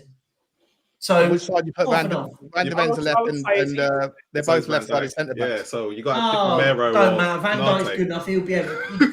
Are we doing that game? We're going that granular with it. Oh, Yeah. we're going I was that just granular. picking it on players. I wasn't going that deep into it. Two left footers. You cannot have that in a team. You cannot. Listen, I mean, I don't know where that came from. But I thought that was an interesting question. I mean, let's talk Spurs Liverpool. Like, we haven't talked about this yet. Like, obviously, we beat them the other day, and it was look, it's really difficult to judge that game because of all the scenarios surrounding that. But look, Liverpool are a force. Liverpool have lost 1 game in 28. If 29, isn't it? That in 29, Liverpool lost 1 in 29 games. Their forward line for me is frightening. I think, as you said, take away their forward line is frightening. That all of them are scoring. If you notice, Gakpo, Nunes, Jota, Salah, they're all scoring goals, which is frightening. I think we've got to remember as well, their midfield, their entire midfield is brand new. And they've still conceded the same amount that we have. So when we're talking about how well we've defended, they've conceded the exact same amount of goals as we have. But let me know what you think. I've got Liverpool penciled in for second. For me, I think Liverpool will be second. I've said it. I think it's going to be Man City, Liverpool, Arsenal, the rest. That's what I think Spurs are fighting for, is for the 4th spot. Would anyone have me wrong there? This is my roundabout way of asking if anyone thinks we're going to win the league. Does anyone have me wrong there? Man City, Liverpool, Arsenal. Marlon's itching to say Spurs. Go on. I said to you, remember when I was really on that Spurs train and winning the league before the Arsenal game? I did say at the end, I said Liverpool were going to win the league, and I still think that now. Okay, you think they're going to win it? Yeah, I think they're going to win it. They're very much dark horses for this league. Yeah. Are they dark horses, Ben, or like are they like they should be title challengers? Right? They've got look at their forward line, like it's phenomenal. It's whether they can keep that back line fit, because Van Dijk has had injury problems for a very long time, and we've seen it. As soon as Van Dijk gets injured, they lose that leadership and then they drop off massively. So. Sure. I think they can definitely go. If they get a couple of players in January, it's the same adage. If you reinforce your squad in January, I think they can do really, really well. But I would agree with that that's going to be the top 3. It's whether we can finish 4th, and I think we can finish 4th. If we keep this 11 fit, we can finish 4th. And if we get some players in January, I think we can finish 4th. If we continue the way we're playing and the results. I would just like to say I wouldn't take Van Dijk over Romero, not in a million years. Oh, I would. You're going against the greatest defender of all time. Jim's been getting his claws in, isn't he? Jim's been sitting. Not at Van all. de Ven versus Van de Ven versus Van Dijk, or Canate versus Romero. We got to do right foot versus left foot. Yeah. Right, well, I'm going Van de Ven. I love and Sean's Romero. gone that deep into it. I love it. No, it's just balance. You want to pick a Okay. 11. You balance your I team. can only go on 8 games, and I'm going with our 2. This is what we're doing, though, isn't it? Like, no one else now is as good as any of our players. This is the mistake. We're doing what Arsenal. We are Arsenal. We're Arsenal a year down the line. How old is And we're Van not, Dijk? because I think Liverpool's forwards are sensational. How But old is Virgil van Dijk? He's 33, is he? No, he's not from what he was. I'm sorry, he's a shadow of the former And he's player. still very, very good. He's a leader as well. Liverpool have conceded. Liverpool have conceded the same amount of goals as we have. Dijk over Van de Ven. If you're No, but picking that's team, not the game, is it? We're not doing age, are we? We're not going. we're not. But that's like me saying, like everyone last year was going, oh, like Haaland or Kane. Oh, you'd have Kane all day long. Well, not at the age of 21, at the age of 22, and the age of 30. Do you know what I mean? yeah, exactly. Look, Liverpool have conceded the exact same amount of goals as us, by the way. So before we say Liverpool are really bad at the back and Alexander-Arnold's been bad and Robertson's been bad and Van Dijk, they still have conceded the same amount of goals as Tottenham. Yeah, but they're a long way into a project and we're 5 minutes into a project. Yeah, but that's not the question. Are we doing it again? I see you tonight. I see you. Are we doing it again? Sean's favourite line, we're doing it again. We're doing it again, Sean. We're doing it again. Sounds like it. Because it's the Spurs bias, isn't it? It's like I think Savvy, you made a point before about if you put a poll, well, everyone's going to pick the Spurs player over anyone else because we're a collection of Spurs fans, majority in the chat and obviously on the panel. But yeah, I don't know. Like, if we're going to judge Alex Van Dijk's a brilliant defender, right? I think we're just being a little bit biased on. I think, by the way, not knocking Van de Ven, because I think Van de Ven's been absolutely incredible, by the way, as has Romero. So that isn't knocking that. But It's okay, by the way. And I just say, like, it's okay to, when having these conversations, to pick players from other teams without fear of people thinking you hate the Spurs player. Like you know, we shouldn't have to caveat. Oh, by the way, I really do like this player, even though I'm not picking him. The one thing that I fear more than anything else is being called negative. So I'm always going to pick Tottenham. Don't be me then, Sean. Don't be me. Sean, it's more fun. Eeyores have more fun. Confirmed. I just don't think Van Dijk is anything like he used to be. So for me, I wouldn't even be a contest. I'd pick Van de Ven over him and Romero over the other guy all day long. That's just my opinion. If you think they're biased, that's fine. But based on what? Seeing it with my eyes. From looking with my eyes. On the first 8 games as a partnership, Romero and Van de Ven have been probably the best partnership in the league. But it's sorry, no, hang on. Sorry, Perchi, I'm pulling rank. Sorry. Based on what? Based on the fact that they look so comfortable together. I know we've conceded goals, but it's early days. It's early days. No. Okay, so you either have to have one argument or the other. The argument is I'm a woman. No, listen. The argument is either solid. It can't be. Oh, but I'm going to caveat it with it's only been 10 games. Right? Listen. 10 games. If they've been the best partnership in the Premier League, why haven't we got the best defensive record? Because the other two aren't as good as them. Udogie and Porro. Hang on, but I'm hearing that Udogie's been the best left back in the Premier League this season. Well, Pedro Porro's got this joint is the my most opinion. amount of tackles in the Premier League. Which one is it? Porro hasn't been as good as the right backs in other teams. So hang on. So our centre backs have been as good as City's. No, I'm not including City because they're just different gravy. But that's not the. But they're in the league. We can't just go. Oh, we'll exclude them. They're in the league. And it's my game, and I'm the one making the rules.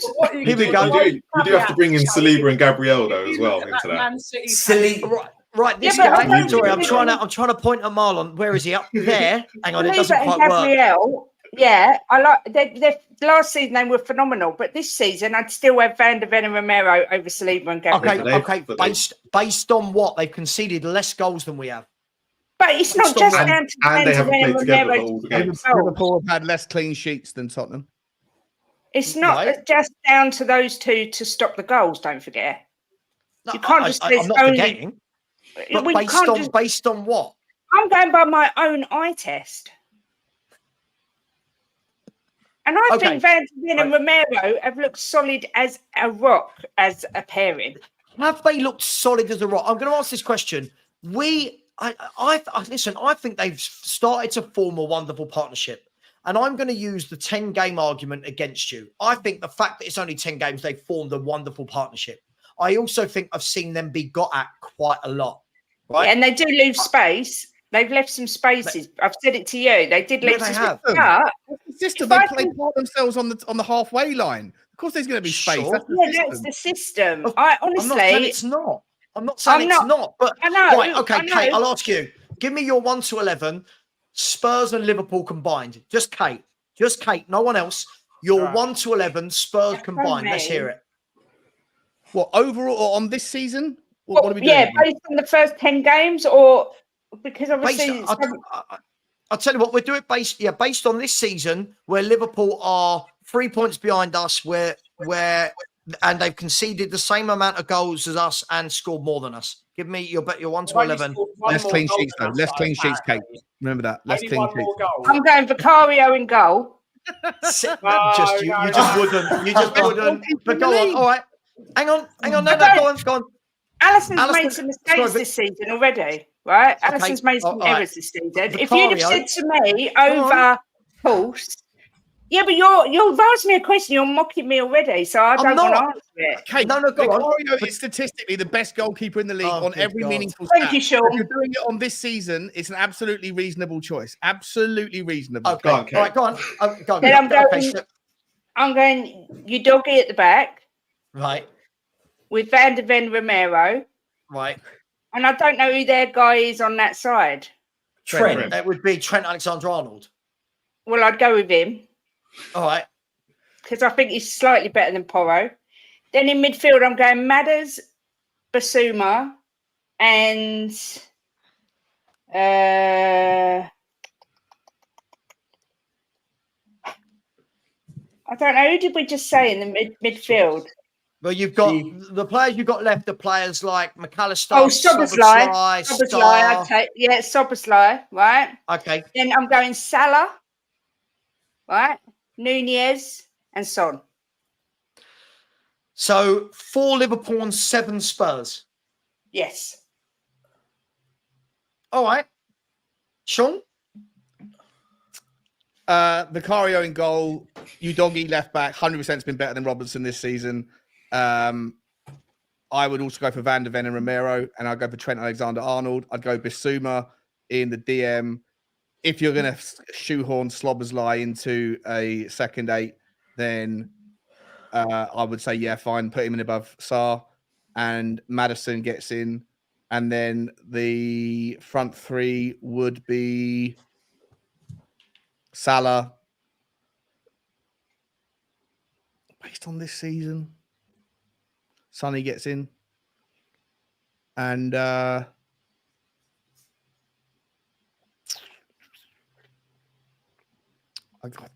mean, take your pick: Nunez or Diaz getting above. So you pick the same as me. Right. So 7. Okay, Marlon. So far we are 7-4 versus us. Liverpool versus Spurs. I must be watching a different Spurs. When I watch Liverpool, they play much better. We're top of the league, mate. Yes. We are top of the league, and we're having a laugh. Hang on. Yes, but I've been watching Liverpool. Liverpool, like today, rip teams apart. Like why aren't they when top I'm of the league? Well, you could say they're not top of the league because of the game against us, where, as we all know, because of that decision, right? We don't know what would have happened in that game. That's the what I said. Liverpool We don't know. argument. That's what I Replay said. the Champions League final. We can have one of those. Okay, so everyone in the chat, are we all agreeing? Marlon, Ben, Perchy, 7 Spurs players for Liverpool. I'm shocked. Personally, for me, Alisson's in goal. Then you have On this season's form, Ben. Yes, on any season's form. Alisson This season, has to go in Vicario goal. has been miles above every other goalkeeper Alisson is still on the every best meaningful goalkeeper in the stat. league. That's the surest of sure answers. We're top of the league, and he is the number 1 goalkeeper. He's got an 84% shot save ratio. Alisson's well down the list on that. But there's not. That's the surest of all selections based on this season's performance. For me, I'm sticking in Alisson all day, every day. Business end of the season. At the business end of the season, Alisson does the business, which is why I have him in as a leader of men. And I think Alisson he's class, that bloke. Bloke? Yeah, bloke. He's class, that guy. Right back is Trent, because I think he does more creatively than Pedro Porro personally. And I think in the system we play, I think he would do better. I would go with our 2 centre-backs, because I think would go with our 2 centre-backs and our left-back. It's the forward line. I would have both Liverpool wingers. I'd have Szoboszlai in there. It's who you pick your poison who plays in the centre mid role. Pick your poison. But Go on then. You've got to make the commitment. Go on then. I Pick your do it. poison. All right, pick it. Basuma and Madders are in there. Basuma and Madders, I would say I wouldn't go 7-4. It would be 7-5 at the moment. 6-5. You can't have 12 Yeah, players. you can't just have an extra player playing. Yeah. He wants the referee as well. He Yeah. wants the top referee. I'm playing extra player. Do what I want, mate. It's my team, not yours. Yeah. I'm playing my So- coach's rules. This is my rules. I'm playing 12 players. I'm- I'll tell you what, football is better with 12 men. See, I was Oh, 6-5, so it's not a lot of difference. But by the way, before I go to Marlon and Perchie for this, guys, this has been shocking. We've only got 157 likes. Listen, we're just trying to give you some debate here. So first of all, keep it clean. Second of all, when I see comments like this, context is everything, Jimmy. Last season, Romero did not play well. We're talking about this season now. So let's not do this. Don't like it when people skate around points like this. Smash the like button, people. We should be over 250 likes now. This is crazy. Marlon. All right. Alisson, Trent, Romero, Van Dijk, Destiny, Basuma, Gravenberch, Ooh. Maddison, Nice. Salah, Diaz, Son. So how many is that? 6-5 again?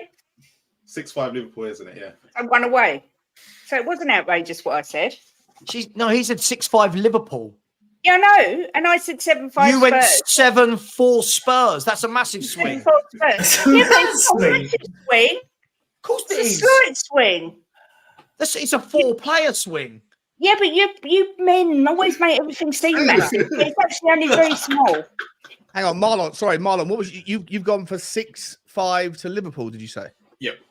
Who were the difference? You gone for Alisson in goal. Alisson, Van Dijk, Trent, And you put Gravenberch. Gravenberch, Salah. Ahead of and- Basuma. Gravenberch ahead of Basuma. No, Basuma was in there. I put Gravenberch instead of Sarr. Yeah. So, yeah. Sarr, yeah. Because I think Okay. he would suit Maddison Quite a and defensive Basuma formation. better. Oh, okay, all right. I'm Interesting. I'm a defensive kind of person. Yeah. I like Marlon Conte over there. Fair enough. Gravenberch and Basuma playing the double. pivot. I've been impressed with Gravenberch. That's what I've been really impressed with him. I think he's going Yeah, underneath the he's radar. really good. Yeah. Really good for sure. Yeah, I like Gravenberch. Perchie? Oh, it's anything I say, I'm going to get hate in a second. Yeah, why not? Just do it. Say I You know agree that. with I'm going to go Alisson. Oh, sorry. Suddenly you've come on as Jim tonight. Like all your opinions Yeah. tonight are so different to no, what you've no. had all season. Hashtag Yes. Justice for Jim Eyre. Not at all. I was going to say, Hashtag Kate, Jimmy. you 360 from what I saw you on Football Terrace a couple of weeks ago. Exactly. Last Not Exactly. at all. I never said. Get your flip. Oh, not- sorry, not Get your 360. flip flops Not out. 360. You've 180 because at 360 you'd be right back where you were. You're a You little tell bit. me what I flip flopped on, and I'll answer Everything. you. Everything. shut up. Oh, We're, yeah, we're beating Man City. All our players are better than Liverpool's. Rubbish. Everything. I haven't said anything such thing. Not at Well, all. You if tell those, me. Come on, if those come on. opinions are true, then the opinions that you had on Football Terrace regarding our title chances shouldn't have been as strongly downplayed. No, because I know that it'll capitulate as soon as we get an injury. That's why I stand by everything I said. I don't think I've flip-flopped on anything. I'm going purely on my own eye test after 10 games. As Captain Javiana, I've got a pretty good radar for flip-flops, and I think I've detected a couple tonight from you. So, Wow. Oh, If anyone watches ice hockey, I just want to say, I watch ice hockey. RIP to Adam Johnson, who Yeah. 29 years of age, passed away today. Horrible. 29. Horrible accident happened. Horrible accident. Played for the Pittsburgh Penguins. on the rink. He died, on an ice collision, resulting in a cut to his neck from a skate. Yeah, so Yeah. RIP. It's horrible. So just want to put that out there. Perchy, you do yours before I do mine, because otherwise, what I do, say your copy. Go for it. Yeah, I'm going to go Alisson, Trent. I don't care about the right and left foot crap. I'm not getting involved with that. Van Dijk, Van der Ven, a doggy, a midfield. I am going to shoehorn Szoboszlai, Basuma, Maddison, and then I'm going to go Diaz on the right, Salah on the left, Son down the middle. So you've gone 6-5 Liverpool as well. Perch is playing 2 players out of position, 3 players out of position just to spite I do what I want, mate. He's playing Van Dijk as a right centre back. He's playing Salah on the right. You got less balance than Ten Hag's team today with that setup, mate. What's this? What's this, Perch? Oh my God! Rob, I meant Salah on the. Apology, I meant Salah on the right, not left. Sorry, apologies. Sorry, Rob. And then the other. And I'm going to go with Alisson in goal all day, every day. He's just a better goalkeeper at everything. Alisson in goal. It's the lesser of 2 evils for me, but one gives you a lot more going forward. I'm going to go with Trent Alexander-Arnold, Virgil van Dijk, Mickey van der Ven, and a doggy. And then I'm going to go with Basuma, although the last 2 games he's been crap, but Basuma for his first 8 games. With Szoboszlai and Maddison, I'm not Marlon. I'm going attacking. I'm not doing the old 2 at the back. Yeah. And then I'm going to go with Diaz, Nunes, and Salah up front. Nunes over Sonny. I was waiting for someone to clock it. I'm not. I'm going to go with. I'll tell you what I would go with. I would go with Son. Salah, and Darwin Nunes, so that my team has got 1 target man.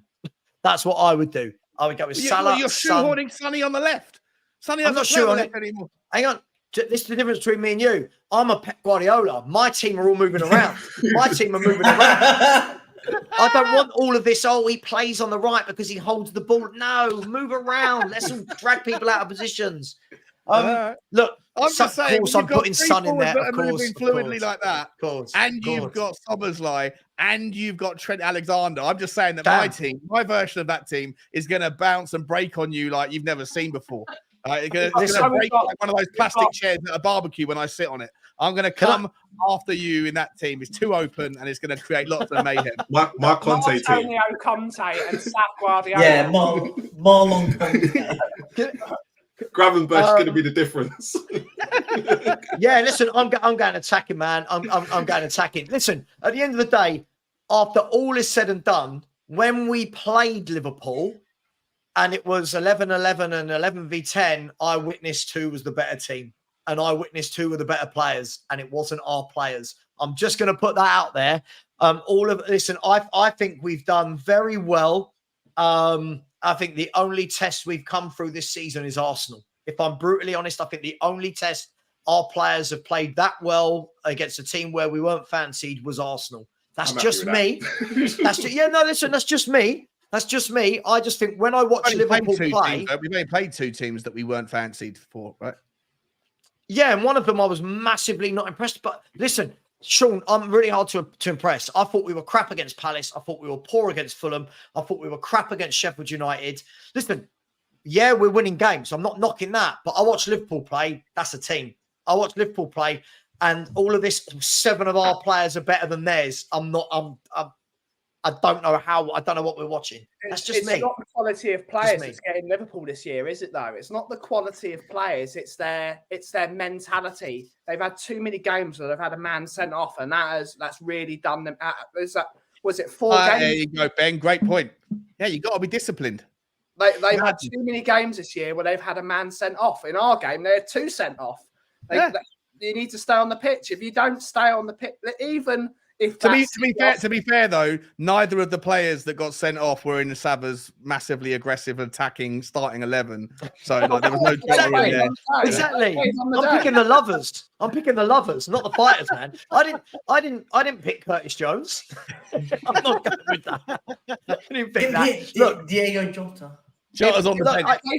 If they didn't get 2 men sent off, they would have won the game. But they got 2 men sent off and they lost the game. Do I dare? Do I dare do Tottenham Arsenal, or do we not even begin to touch that one as a formation? Anyway, look. I just find it interesting. Look, for me, I think I need to see.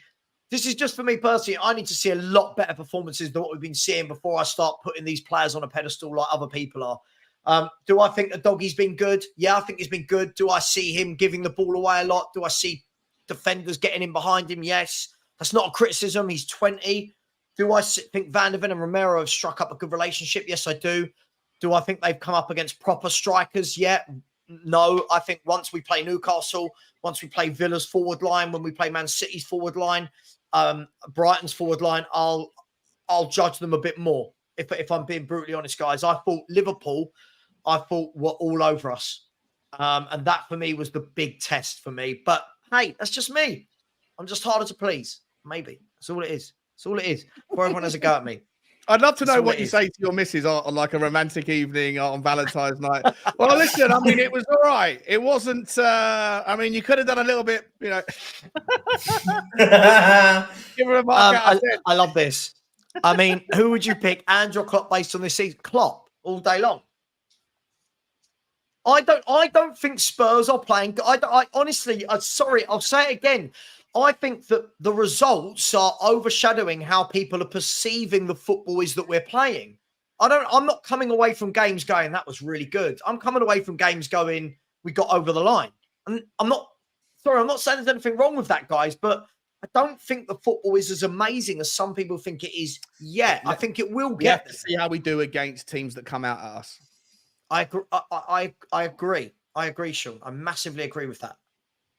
Yeah. If we get handed a shock negative result against Chelsea, then I think that the critique is rightly there, that we haven't played well enough against low block teams and against the first team in a while that we played that is going to come at us. We were too open, whatever.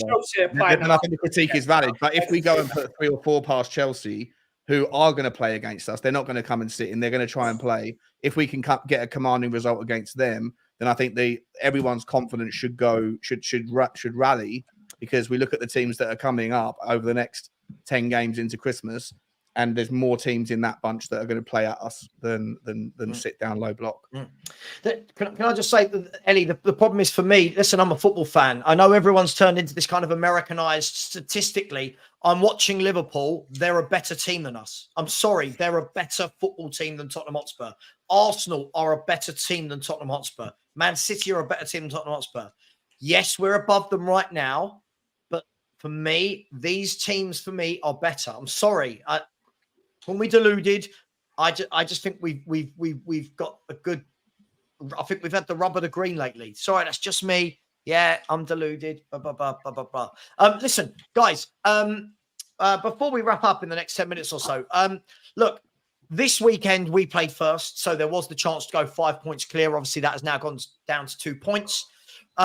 Next weekend's the opposite to that. We're the last team to play. We're playing on Monday, which does mean that all the other teams in and around us, and let's focus on the teams that are immediately around us in that top 5, they all play before us.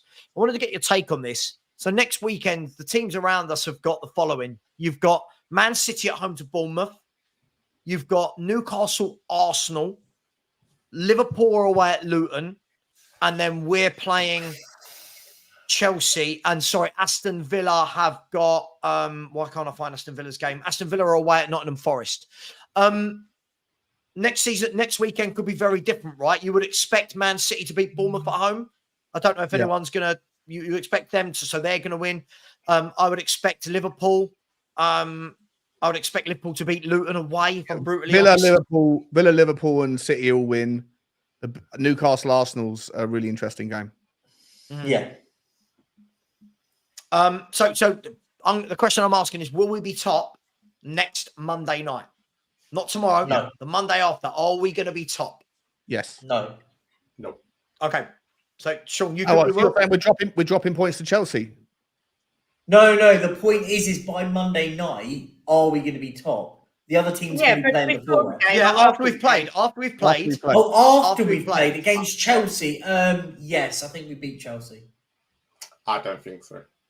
Okay, Marlon, let's go to you. We love a bit of controversy. Be Oh, you're so lad. negative, Marlon. You're so negative. Yeah, it's outrageously Marcello negative. Conte. Before you speak, Marlon, Uh, guys, it's 11 o'clock. I've got to get up really early tomorrow morning, so I'm going to jump off. But thanks for having me, Stabber. Appreciate you all, guys. Appreciate See you it. soon. See you later. Marlon, talk us through this thought process. Why are we not beating Chelsea? So I've said this from day dot. I think this will either be our first loss or we're dropping points. I've just got a strange feeling that Poch coming back and the emotion behind the whole game is going to take over a little bit. Yesterday kind of filled me with a bit more confidence, if I'm being completely honest, after Chelsea had lost. But Chelsea have played well against the top sides this season.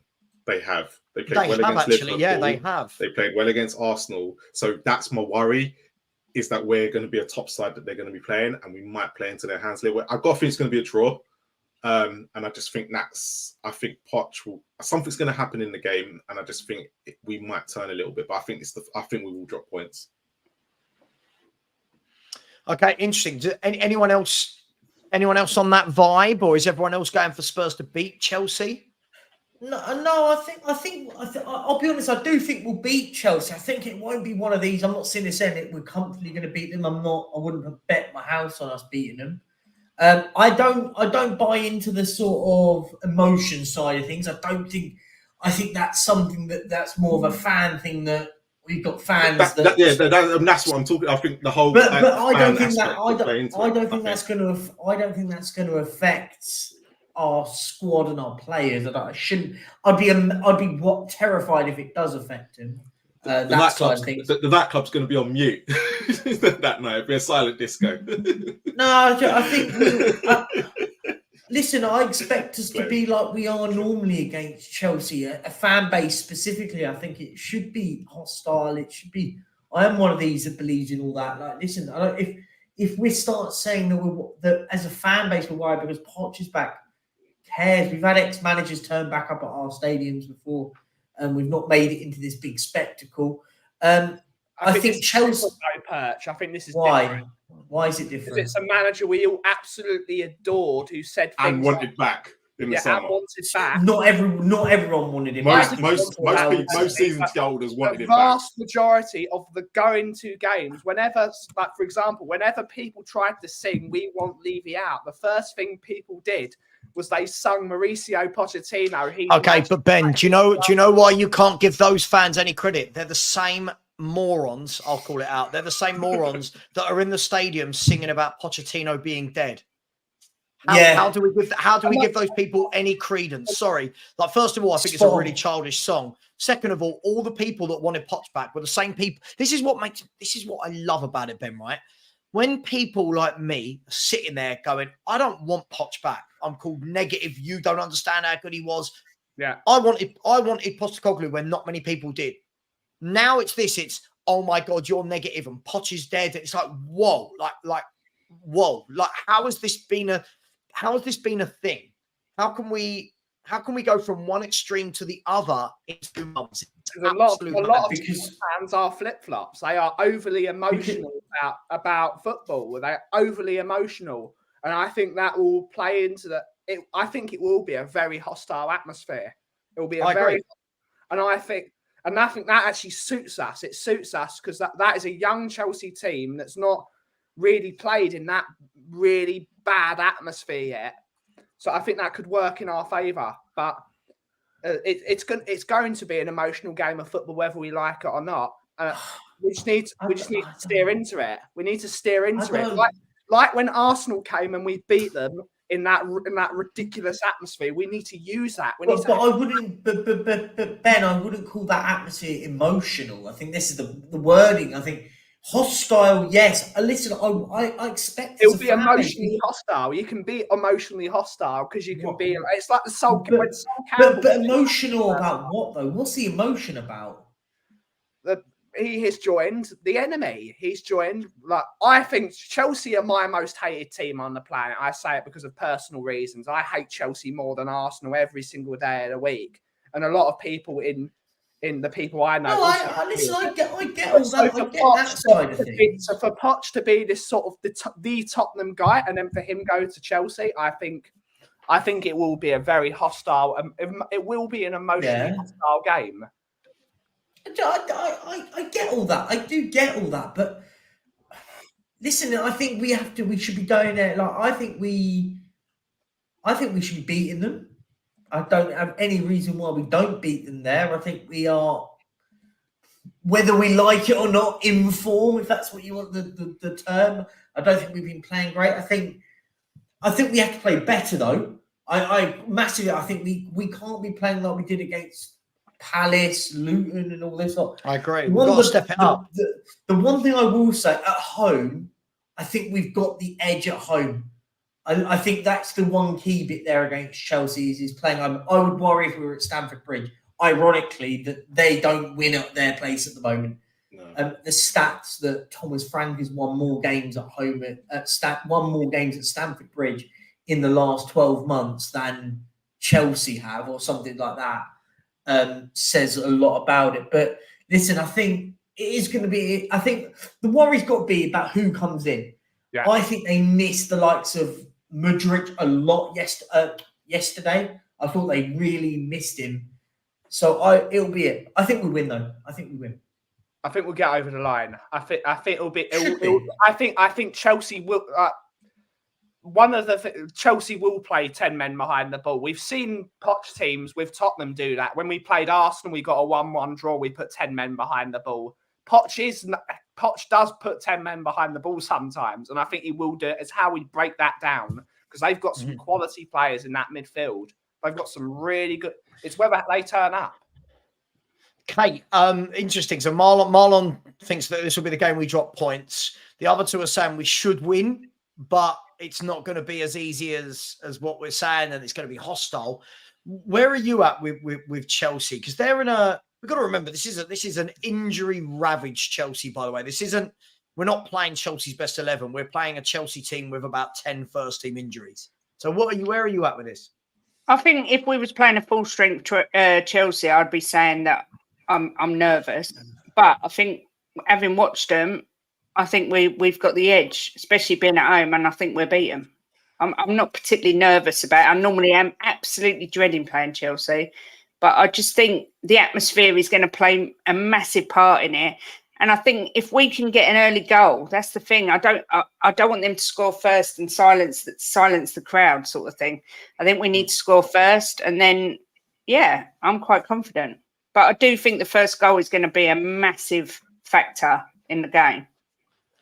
Yeah, I mean, absolutely. Listen, do you know what? I think my answer was going to be similar to this. SOF, I think you're spot on. I think this is going to be a really good midfield battle. What I saw yesterday with Chelsea compared to what I've seen for the last 4 games with Chelsea is Enzo Fernandez came out that midfield and their midfield looked lost. It still had the work rate of Gallagher and Caicedo, but it didn't have that calm, composed measure of Enzo Fernandez. If they have a midfield of Enzo, Caicedo and Gallagher, with the pace of Mudryk and Sterling, they will cause us problems. I'm not saying they'll win. I think we should win. I think if you can't beat an injury-ravaged Chelsea, and by the way, before people say it, this is an injury-ravaged Chelsea. They've got, I think it was yesterday, they had 11 first-team players injured. That's a lot. That's a lot for any club. I think we should win, but as I said, I'm seeing us against Fulham. I wasn't impressed. I'm seeing against Palace. I wasn't impressed. Chelsea, I think we could either battle them or we're going to struggle. But for me, I need to see a much better performance than we've been seeing the last 3 or 4 games. Because at the moment, I can't remember the last time I enjoyed watching us. I know, sorry, people are going to have a go at me. Call me what you want. I enjoy the win. I haven't enjoyed the games for a while now. I think we've been really sloppy. I don't think our passing's been good. And we've been relying on James Maddison and Son to dig us out of bad games. So I think this is going to be interesting. But you're right. We should be beating Chelsea at home. Do we all agree that Man City are going to beat Bournemouth at Man City? Yep. Yeah. They'll batter them. They're the other game that I said it was... Huh? 10-0 Bournemouth. 10-0 Bournemouth, yeah. No, Man City will batter them. Yeah, I think Man City are better than them. And then the other game as well, Arsenal are away at Newcastle, which is a tougher game. But Liverpool have got Luton away. You would fancy Liverpool to win that game. So again, even if we win, it's still so tight up the top, isn't it? It really is tight. Yeah, I think there's weirdly enough, the one thing that's going to benefit Man City more than anything this week. So just a sort of caveat to Man City, they're out of the Carabao Cup. Everyone's playing in the week, right? Arsenal, Chelsea, Spurs, and Man City aren't in it, so that goes in both ways, right? Listen, you could use that as a springboard to carry on good performances. It could be for Chelsea. It may not be great in the sense of injuries, but yeah, listen, I think it's going to be. I think it's going to be interesting to see what happens between Arsenal and Newcastle if Newcastle can get a result. But listen, I'll say it. People don't like to hear it. Arsenal are starting to click into gear. I agree. I think Liverpool, Man City, and Arsenal are all good teams. I think the problem we've got at the moment, Perchy, I don't agree with the Arsenal comment, by the way. I don't think they're clicking into gear. I think you got to. They dispatched Sheffield United yesterday. But Sheffield United players are not playing for that manager. Blatantly not playing. They were playing for what happened when we played them. They were playing for our place. That's what I'm saying. When they were playing us and Man City a few weeks ago, right? There was a lot of them were then playing, but there's been so many rumours since that game. Sheffield United have just not been the same since Newcastle. They've just not been the same team. And I think if you watch Arsenal against Chelsea, just before the international break, they were terrible for 70 minutes. Against Manchester City, they wasn't great. I don't think they clicked either. But I agree with the Man City and all them, everyone else, and Liverpool purring. But I think Arsenal have not started clicking either yet. But okay, isn't that worrying then, Marlon? Like, yeah, for a team that haven't clicked, they've scored more than us and let in less goals than us. But that Sheffield United game yesterday, I couldn't take seriously because of the way the manager's situation is. Yeah, and it's Nketiah. He scores a hat trick. Yeah, that's how bad Sheffield United were. But Marlon, but we're doing that thing again. Have you noticed we do this a lot? When another team dispatches someone, there's an excuse as to why. But then why aren't we dispatching? Why aren't we dispatching teams? But someone said earlier, I can't remember what they said, but when I saw that Sheffield United performance, I didn't sit there and go, "Oh, this is the Arsenal of last season." Arsenal played a lot better last season. I still think I think you're right, but I just don't think they're there yet. They haven't shown me this season that they're at any level. I agree, Marlon. That's the worry for me is that Liverpool, Arsenal, and Man City haven't fine-tuned and are still within 2-3 points of us. But I think Man City and Liverpool. But I think Man City and Liverpool have shown in these games, like today, and Man City have shown a couple of weeks ago. Apart from those Wolves and Arsenal game, have shown how good they are, and I think Liverpool have. I don't think Arsenal have yet. And do you think I'll be wrong? I'm going to ask you all a question. Do you think I'll be wrong? I've put balls on the line, right? I've put my balls on the line. I said this at the beginning of the season, and I've not changed. I think City, Liverpool, Arsenal will be the top three. We can talk about whatever way we want, right? City, for me, I think are the best team by a country mile. But City, Liverpool, Arsenal, and then I think Spurs are playing for fourth. That's what I think. Will I be wrong? Will Spurs break the top three? No. What happens if Saliba or Gabriel get injured? But Marlon, you could if buts and maybes, right? Yeah, but if we keep our strong 11 and they keep their strong 11, that's exactly it. If Spurs lose Van der Ven and Romero, I don't see us finishing in like the top 10 in a sense. Like, do you know what I mean? It goes both ways, right? Yeah, but if Saliba and Gabriel got injured, is that not? I get they've got Saka and Martinelli and all that, but and they're in the same predicament. No, but not necessarily. They've had first team players missing this season. For me, the only time we've had first team players missing this year, I agree. Yeah, was a doggy. That's a left back, right? That's our left back missing away at Palace who don't score goals. For me, shouldn't be the difference. Look. Listen, By the I'm way, just going on I last agree with you, season when Marlon. Saliba got injured. Mate, That's what I'm looking at it. Their defense is just Marlon, as weak as ours. I Yeah, think. but that's the difference. Do you know what, winning the Marlon? league, right? I think Yeah. the fact what you said there, when everyone calls me negative, that is exactly why I don't get carried away, because I think we're in exactly the same predicament. Yeah. Van de Ven or Romero, one of them goes down injured for 3 months, like Saliba did last year. Yeah, I agree with that. Right? That's why when people are going, believe in Ange, it's not about believing in Ange. You don't believe in the manager, you believe in the squad. We could have Pep Guardiola. We could have Alex Ferguson at his peak. We could have Alf Ramsey, Bill Nicholson. It's not about that. For me, it's about if you can't keep everyone fit, you are going to drop points. So am I going to be wrong, guys? Are any of you putting Spurs to finish in that top 3 above the 3 I've mentioned? Let me know in the chat as well. Let me know in the chat. Injury permitting, maybe. By the way, Team Williams, sorry, when you say the same can be said for us, but the difference is when you're saying we haven't clicked yet, we've never seen that. We've seen Arsenal at their pomp. We've seen Liverpool at their pomp. We've seen Man City at the pomp. What we look like if we click is no one knows. It's that. Can I see Spurs breaking into the top 3? Yeah, but as I said, if we're taking permutations out and just looking at it on face value, no. Listen, I think we could sneak into 3rd, is what I would say. I think as you've said as well, I think Man City, Liverpool are your top 2. I think you could probably beat Arsenal to 3rd. That would be I would go that as right, far I'm going to as ask that. everyone. Let's just make this a lot simpler. Kate, I'll start with you. All right. Give me your top 3.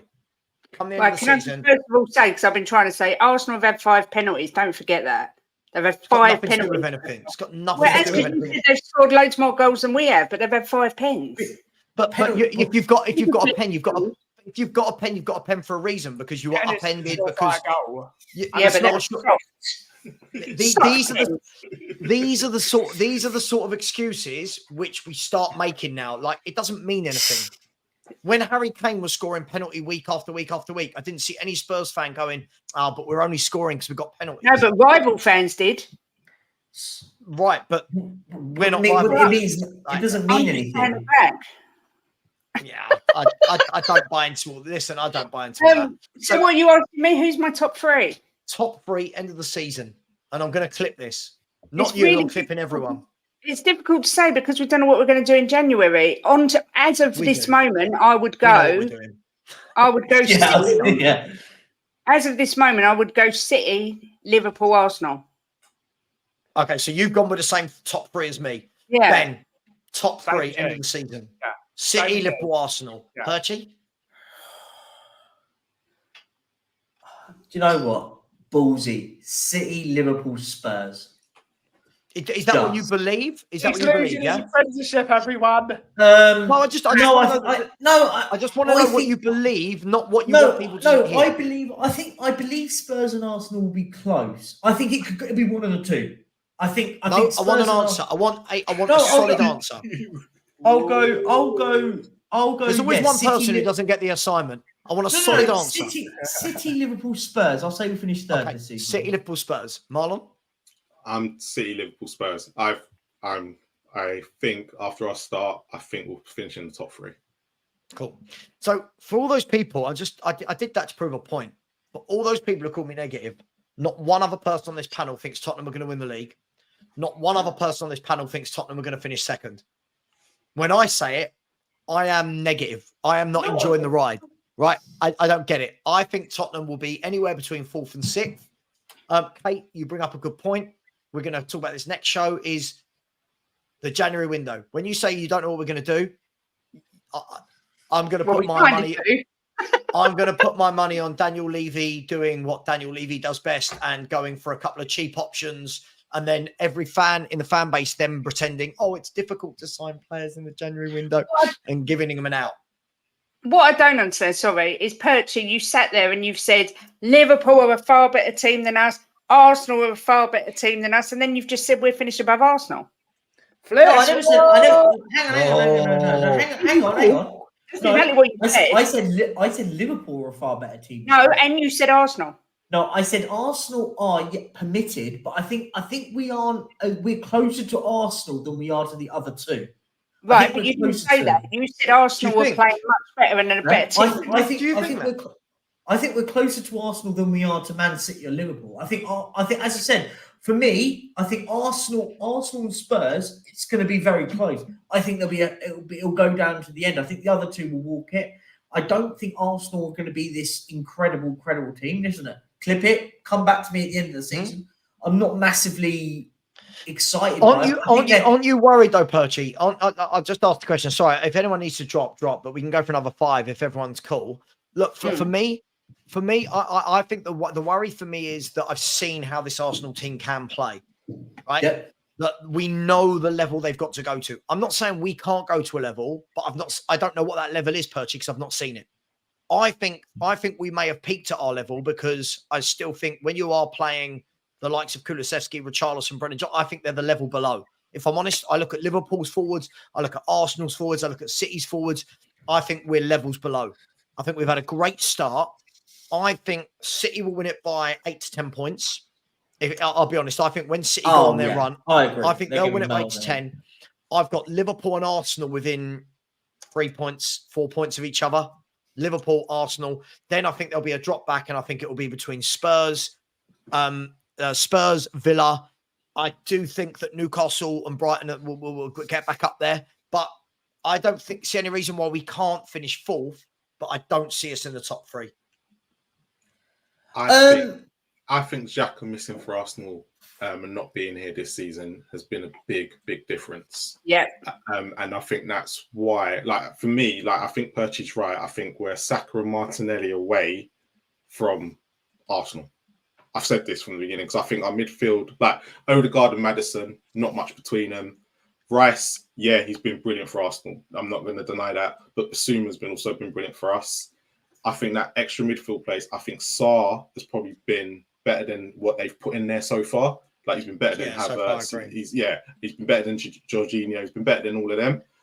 When they get Party back, that's the worry. When they get Party, if they get him back, but that's the problem. Sure. The problem again, he's injured again, isn't he? With Jesus, so again, injuries are yeah. So that's why I think at the present moment, that's why I said Arsenal have not clicked. Because Xhaka was a big piece of that puzzle last year, and I just say, Marlon, before I go to the super chats, and sorry, I haven't forgotten. I was going to read them all out now. What I would say is the worry for me is that what we saw was they managed to they managed to have their best striker out injured. They bring in another striker and he scores a hat trick. Whether it was against Sheffield United or not, he's come in and scored a hat trick. Right? I do get Spurs. That. Spurs, our 2 players that play with Son can't even score those sort of goals. You know what I mean? That's my worry. Look, but Son's waiting. But if you think about Jesus and Nketiah are not anywhere near Son's level either, though, when it comes to goals. So I get what you're saying. No, but Nketiah comes in and scores a hat trick. He did come in and score a hat trick, but he's been poor for the rest of the season. He should have had 2 against us at least, but he's been poor in front of goal. So it's kind of like, I get Richarlison's been poor, but Nketiah's just had one of them games yesterday. Let me read the super chats. I'm getting in trouble from people in the chat. By the way, I never forget super chats. I always have them there. And Jim said, "Oh my God, this team is scared of no one." You've got no way of knowing that. We have broke loads of hoodoos and prem records already. What hoodoos have we broken? What hoodoos have we broken? Only the manager of the month hoodoo.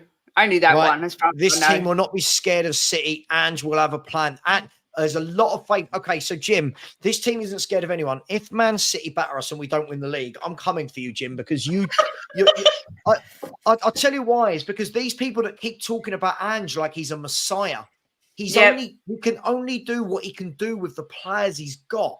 If Ange was this messiah, and by the way, I wanted Ange. If Ange is this brilliant manager, that Ange will have a plan, Ange this, Ange that, he'd be getting more out of Kulu, right? He'd be getting more out of Richarlison. He'd be getting more. Like, no one in our midfield scores a goal. Like, Maddison is a playmaker. No one in our midfield can put a ball in the net. To be fair, is he not getting more out of Richarlison and Kulu than what we were getting? Conte was getting out of them last year. No, I think no. But Kulu, like I said, Kulu this season is it like I get chances created is a thing, but good chances created and assists. Like we said, Kulu should have more assists because Richarlison's in front of goal. But I think they've been. Kulu's played better this season than he did last year. We have to agree on that. The bar was so low. Though. Yeah, I know. He's still getting better. But by basing it on that, like without, like this is the thing. Like I think Kulusevski. I mean, Richarlison and Kulu. I don't think they've been any better. But the fact he's top of the league and he's been playing those two, you got to give him a little. When we say top of the league, we've got. This is where I get really frustrated.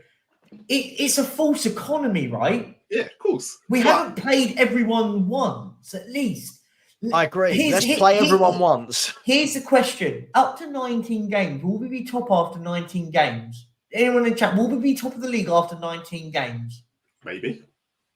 Just quickly, I need to hang on. I need to do these super chats, and then I want to come back to all of these people now saying Ange is the Messiah, he can walk on water.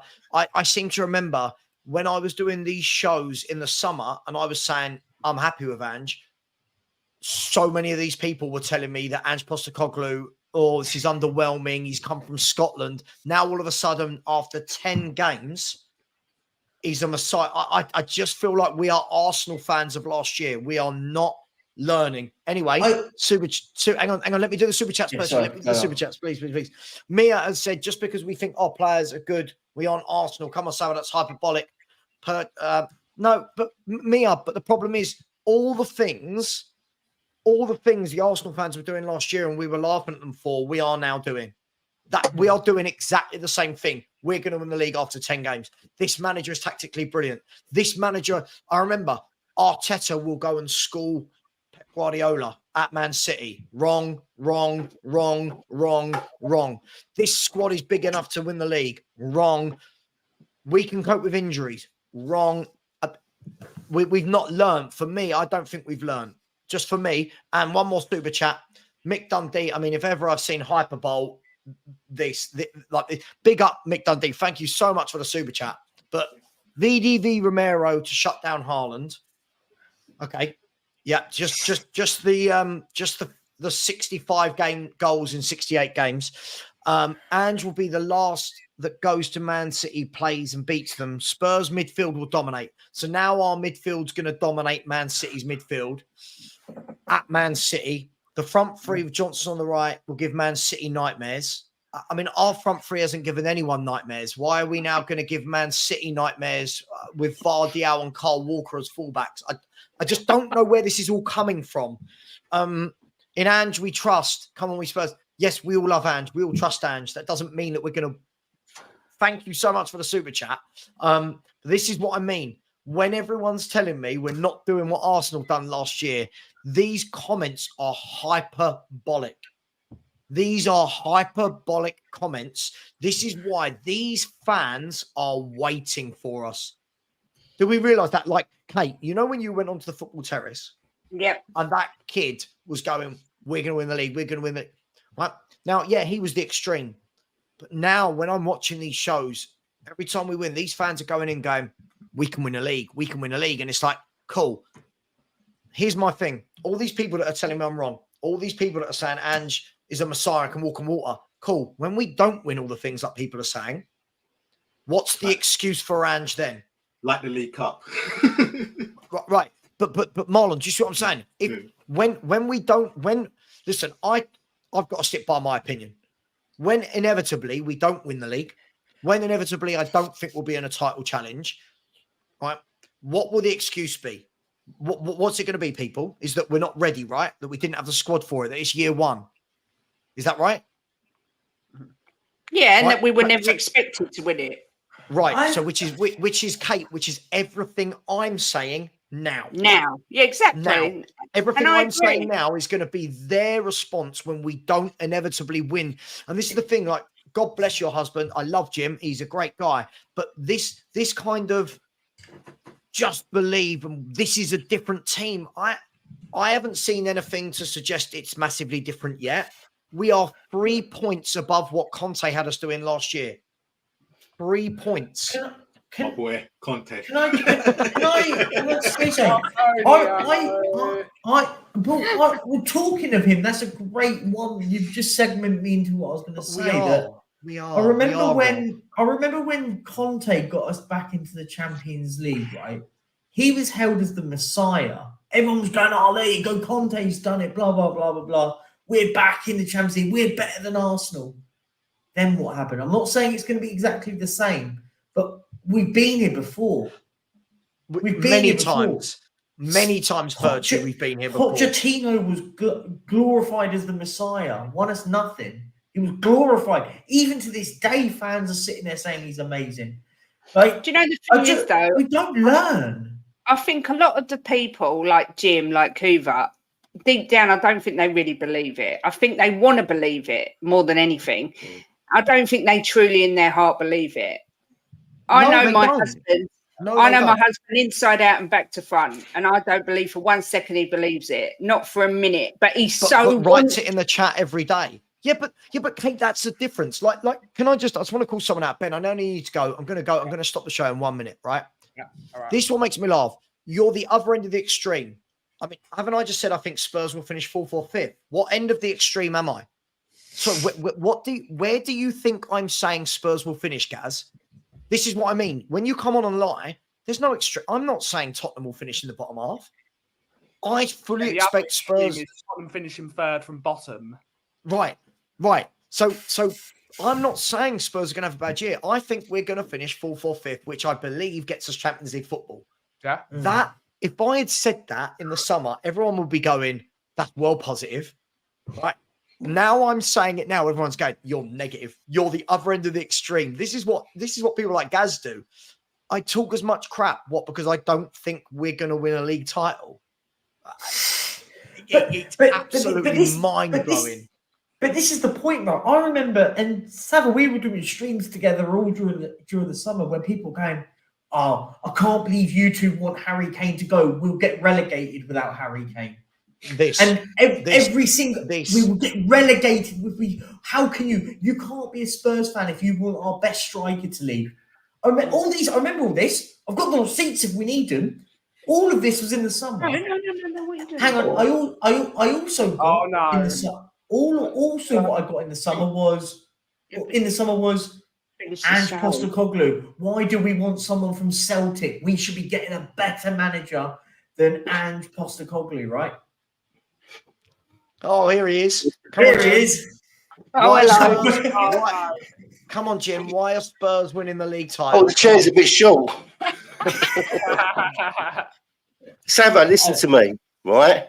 Go on. I'm not saying the way you think is negative, wrong. You've got your thoughts, right? And you say some stuff that's really sensible. But I've had so much shit. Oh, don't swear. Sorry. I've had so much crap, right, with this team over the years. Yeah. I believe we can win it. That is it. And I won't change my mind until we can't. You truly believe we can win it? I put my money on it. You truly believe we're going to win this league? I don't throw money down the drain. I might do you super chats, but I like doing them for you, so it's not throwing it down the drain. But right? I need to distinguish. You truly believe we're winning the league? 1,000,000%. Don't. Are you speaking for me? Yeah. Have I ever said to you, right, we're not winning the league? What, like? Yeah. I love it. Full screen it. Listen to me, right? I truly, honestly, 1,000,000% believe we're going to win this league. Okay. I just think, right, I've just got this feeling, I've had it for months, that it's just going to happen for us this season. Okay. All right. So Jim, I'm going to ask this question then. If we don't win this league, according by your reckoning, right, Postecoglou has failed. No, he's not failed. No, he's not failed at all. No. Oh, listen, Sava, listen to me, right? Right. I can't. I've just got this feeling I can't shake it that we're going to win the league, right? But it doesn't mean he's failed if we haven't. It doesn't mean he's failed. I'm just asking. Yeah, I don't think he's failed. Look, there's a lot of people. There's probably 80% think that we're not going to win it, right? And there's 20% that think we will. We might be deluded. Is there 20%? Maybe 10%. 2%. Right. But Let's ask. There's 326 people in the chat. Yes or no? Are Spurs winning the league? Yes or no? Yes, Really? we're winning. To be it. fair, you only No, need the yeses. we're not. Why? See, there's one.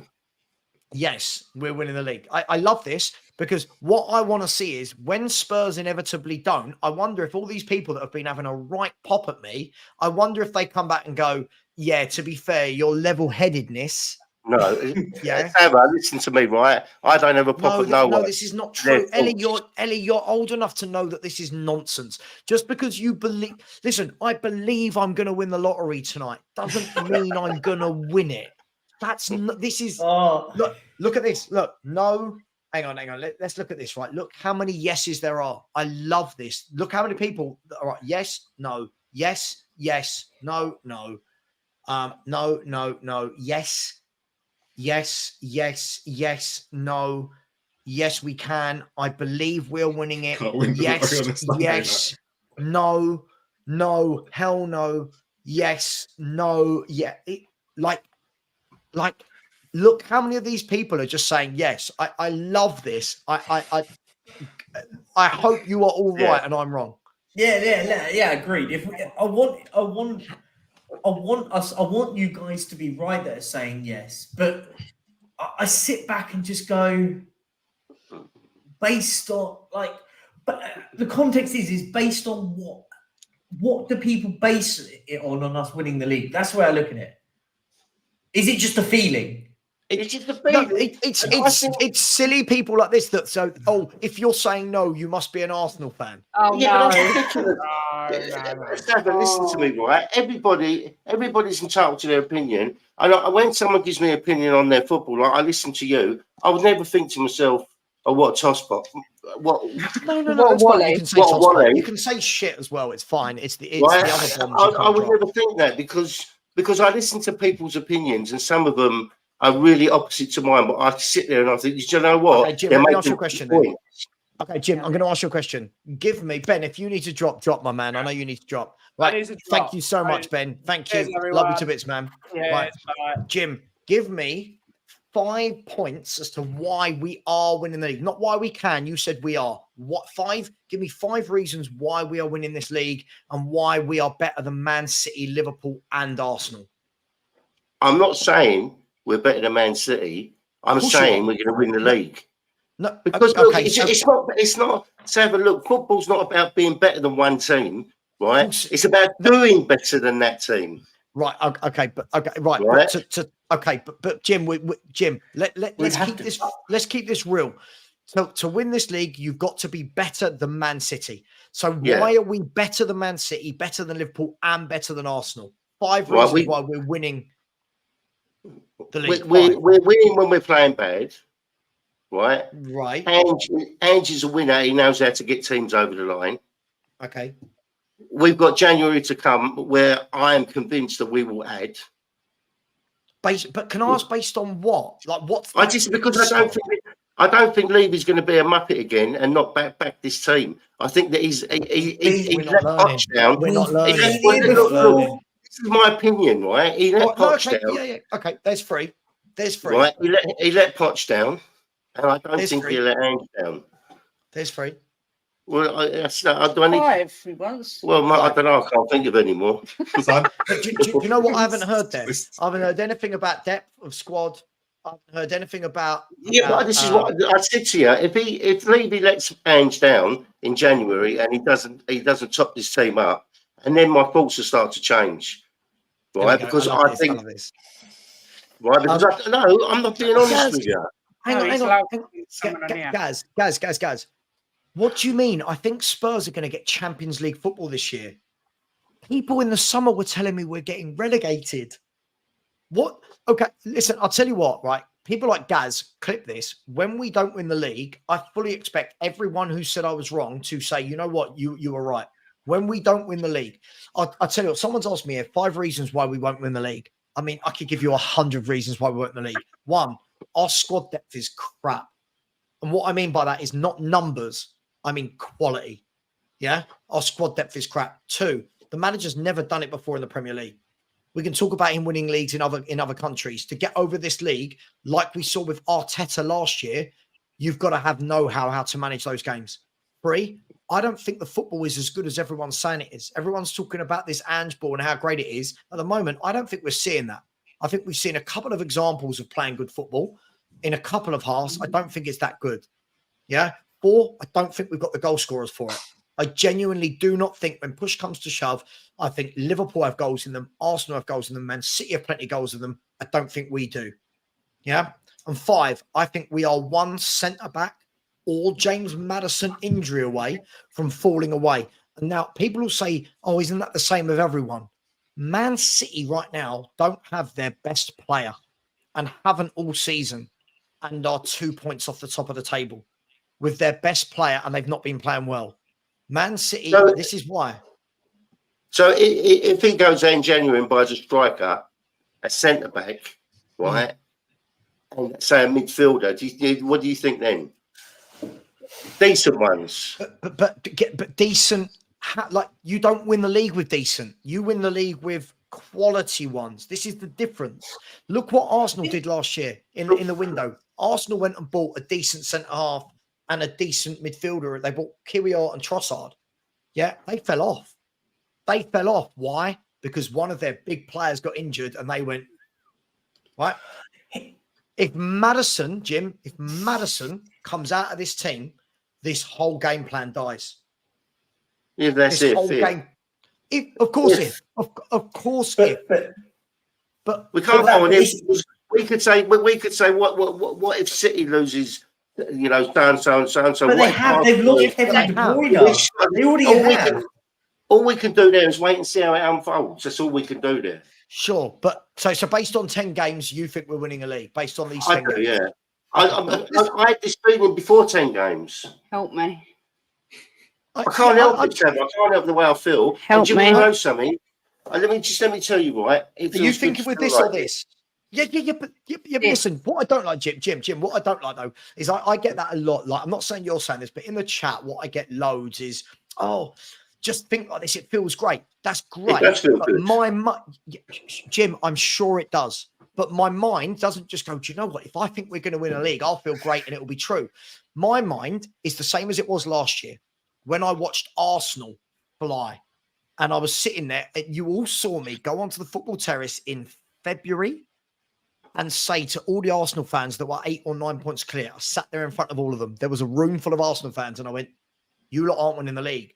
I got shouted down. I got cussed out. I said, look, Arsenal are not as good as Man City. Man City, when it matters, when they've got the know-how, the experience, will power through. What happened? They fell off. They go boom, boom, boom. Yeah, but it's pushed them to us. Yeah, but listen, right? He doesn't believe I do it. believe it. Listen to me, Sava, right?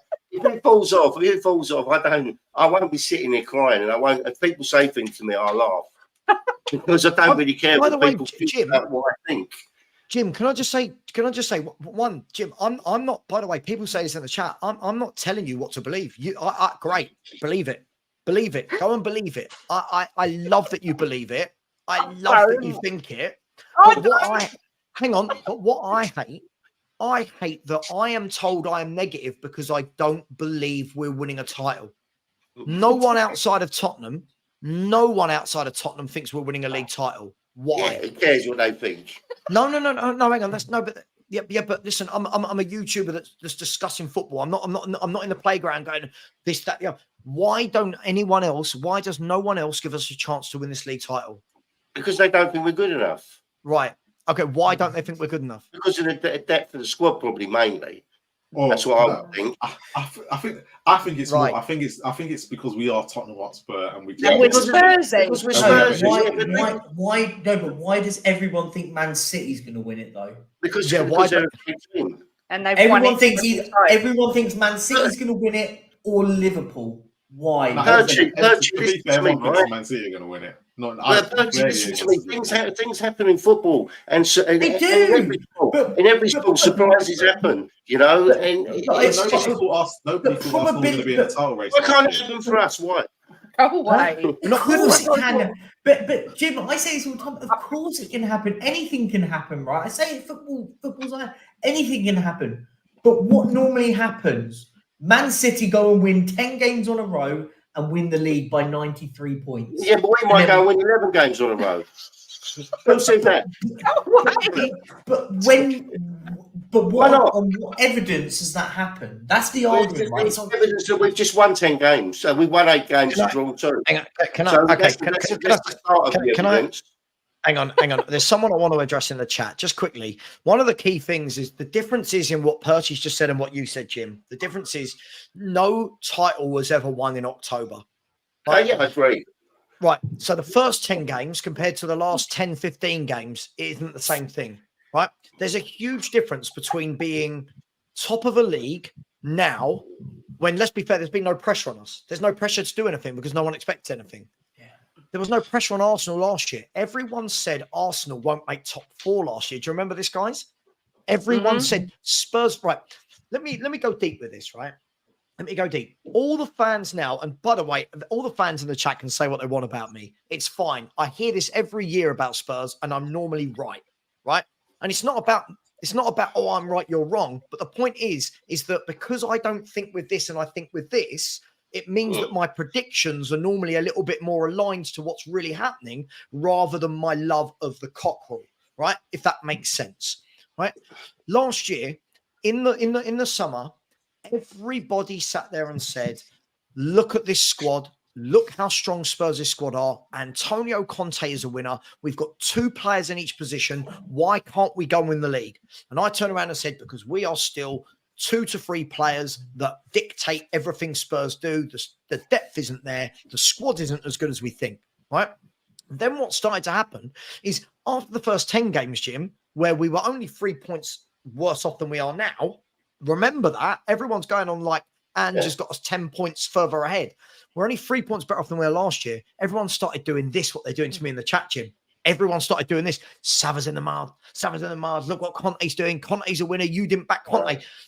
Right? Spurs dropped off on a cliff, right? And then it was, oh my God, Levy didn't back Conte. That's why he didn't win, blah, blah, blah, blah, blah, blah, blah, blah, blah, blah. This year, for me, this year isn't about winning a league title. This year, it isn't about having a squad to win a league title. This year, everyone in the chat was saying things like, if we finished back in Europe, that would be really, really good. Yeah. If we avoid relegation because Kane's gone, that would be really, really good. We can't lose Harry Kane. Oh my God, who is Ange? 10 games in, we're now winning a league title when there are 28 games left to go. 28, right? 28 games left to go. I'm going to put my, not physically, I'm not going to put my money on this, but if I was a betting man, I'm putting my money on the teams with the best players, with the best managers that have the know-how, that have been there, seen it and done it, which is why I've gone City, best squad, best manager, know-how, experience. They do it every year. Liverpool, experience, know-how, top manager who's used to winning things.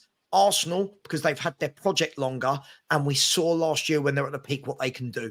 Tottenham, for me, will be in that next bunch in the 4th to 6th, which I think will be a phenomenal season. Just because I don't think we're winning the league doesn't mean I'm negative. If I had said, I'll finish ranting, if I had said 4th to 5th to 6th at the beginning of the season, everyone would have said, you're crazy. We are poor. We've lost Harry Kane. Right? Now, for this Alpha T bloke in the chat that's saying to me, Sad, what would you say our chances change if Spurs win the next 5 games? No, because after 15 games, I fully expect Man City, Arsenal, and Liverpool to pick up points in that 5 games as well. When we get to 23, 24 games, if we are in a title race, we will see, right? But all the people that are going, oh, Leicester City, when they won it, when Leicester City won it, they weren't up against this Liverpool team, this Man City team, and this Arsenal team. And right? I hate that I'm the only one trying to bring a sense of reality to a situation in October. You're not the only one. No, but okay, you know what I mean, Kate. I'm trying to bring some reality in October. People are talking like it's February or March. It's October. I've got this 24/7 from selling Can we? This is the point. I always say this, and listen, I think Man City have set the bar so high that people really forget it. Whereas probably a decade ago, you could win the league with 80 points, 82 points. You need to have at least 90 to be in the conversation, right? Yep. Man City won the league with 89 points last season, and for them that was a poor season. Yes, they did. Oh, don't! Yes, everyone said it. I heard it. Yes, they did. Yeah, loads of people did. They did. It was rubbish. And the question's got to be: can Tottenham attain 90 points? Why not? In context, why not? By the way, Gaz Spur, I don't think Arsenal is going to be whether. I think even if we finish above Arsenal, that's not the difference between us winning the league or not, Gaz. Arsenal are not the team I've picked for first or second. For me, the two teams you need to beat are Man City and Liverpool. The difference for me is Liverpool could lose Gakpo. Liverpool could lose Diaz and Gakpo to injuries and still have a front three of Jota, Nunes and Salah. That's the difference for me.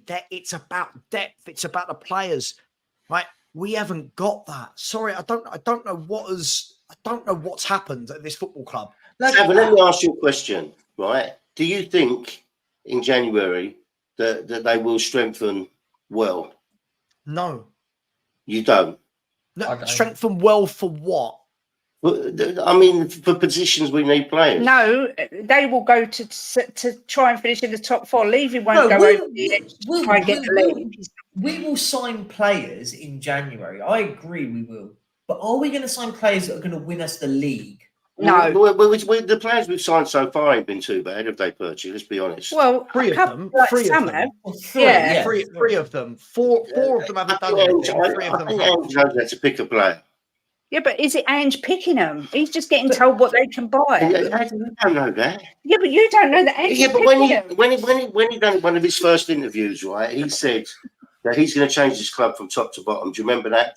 And he said that listen, let me finish, Bircher. He said he will be picking players. He said, because there's no point people picking players for me because they're not going to know if it's going to fit my system. So I'll be giving them a list of players I want, and then it's down to them to work out, the prices to get them in. But here's the next question. How many players do we need to win a league? Because I've said 7 to be in the conversation. Are we signing 7 players in January? I think to make this team compete on every level, we need at least 7 players. Yeah, but I'm not saying we're going to sign them in January. I know that, but what I'm saying is, I think that they will go and buy players in January that can get us over the line this year. The way we're going, it doesn't want to get us over the line. He's not interested. He wants top 4. All right, well, we'll see. He won't make that good. This is what I mean. Felice, this is the problem. This is what people do. While you're overhyping Spurs players in the league alone, Darwin Núñez has played 9 games. By the way, 4 of those have been coming on as a substitute. Let that sink in. And in that time, he has 4 goals and 3 assists. 4 goals and 3 assists in 9 games. Now compare that to Kulu, to Richarlison, to Brennan. Right, it's not. No. This is the sort of person I can't stand. I think be happy. There's a difference. Hang on. There's a difference between being happy and there's a. Hang on, Kate. When you talk to Jim off air, I can like it. Sorry. That's all right. Yeah. There's a difference, Christoph. People can be happy, but then don't tell me I'm negative because I don't think we're winning a league title. I can't believe am I the only Spurs YouTuber that feels like this? Like I don't get it. Speak once. But listen, right? I'm not saying the way what you're saying is wrong because you're probably more right than I am, right? Because I do get deluded with things, right? So for people to call you negative, and abuse you is just absolutely stupid. You know, everybody's entitled to their opinion. But I do get deluded with things, but I can't help it. It's just the way I'm built, you know, and I believe we're going to win it. And when we don't, I'll come on here and I will apologise. And anyone wants to call me a muppet can, and I'll take it. No, what makes we get this, Percher, we get this, right? Jota and Nunes are overrated. Jota and Nunes between them have 8 league goals and 5 league assists. This is what I mean. We're sitting here, Perchy, our fans trying to convince people that we're winning a league, whilst other teams' forward lines are doing better, scoring more, and then we're calling those players, these are overrated, but we're going to win a league. It's baffling. It's absolutely baffling.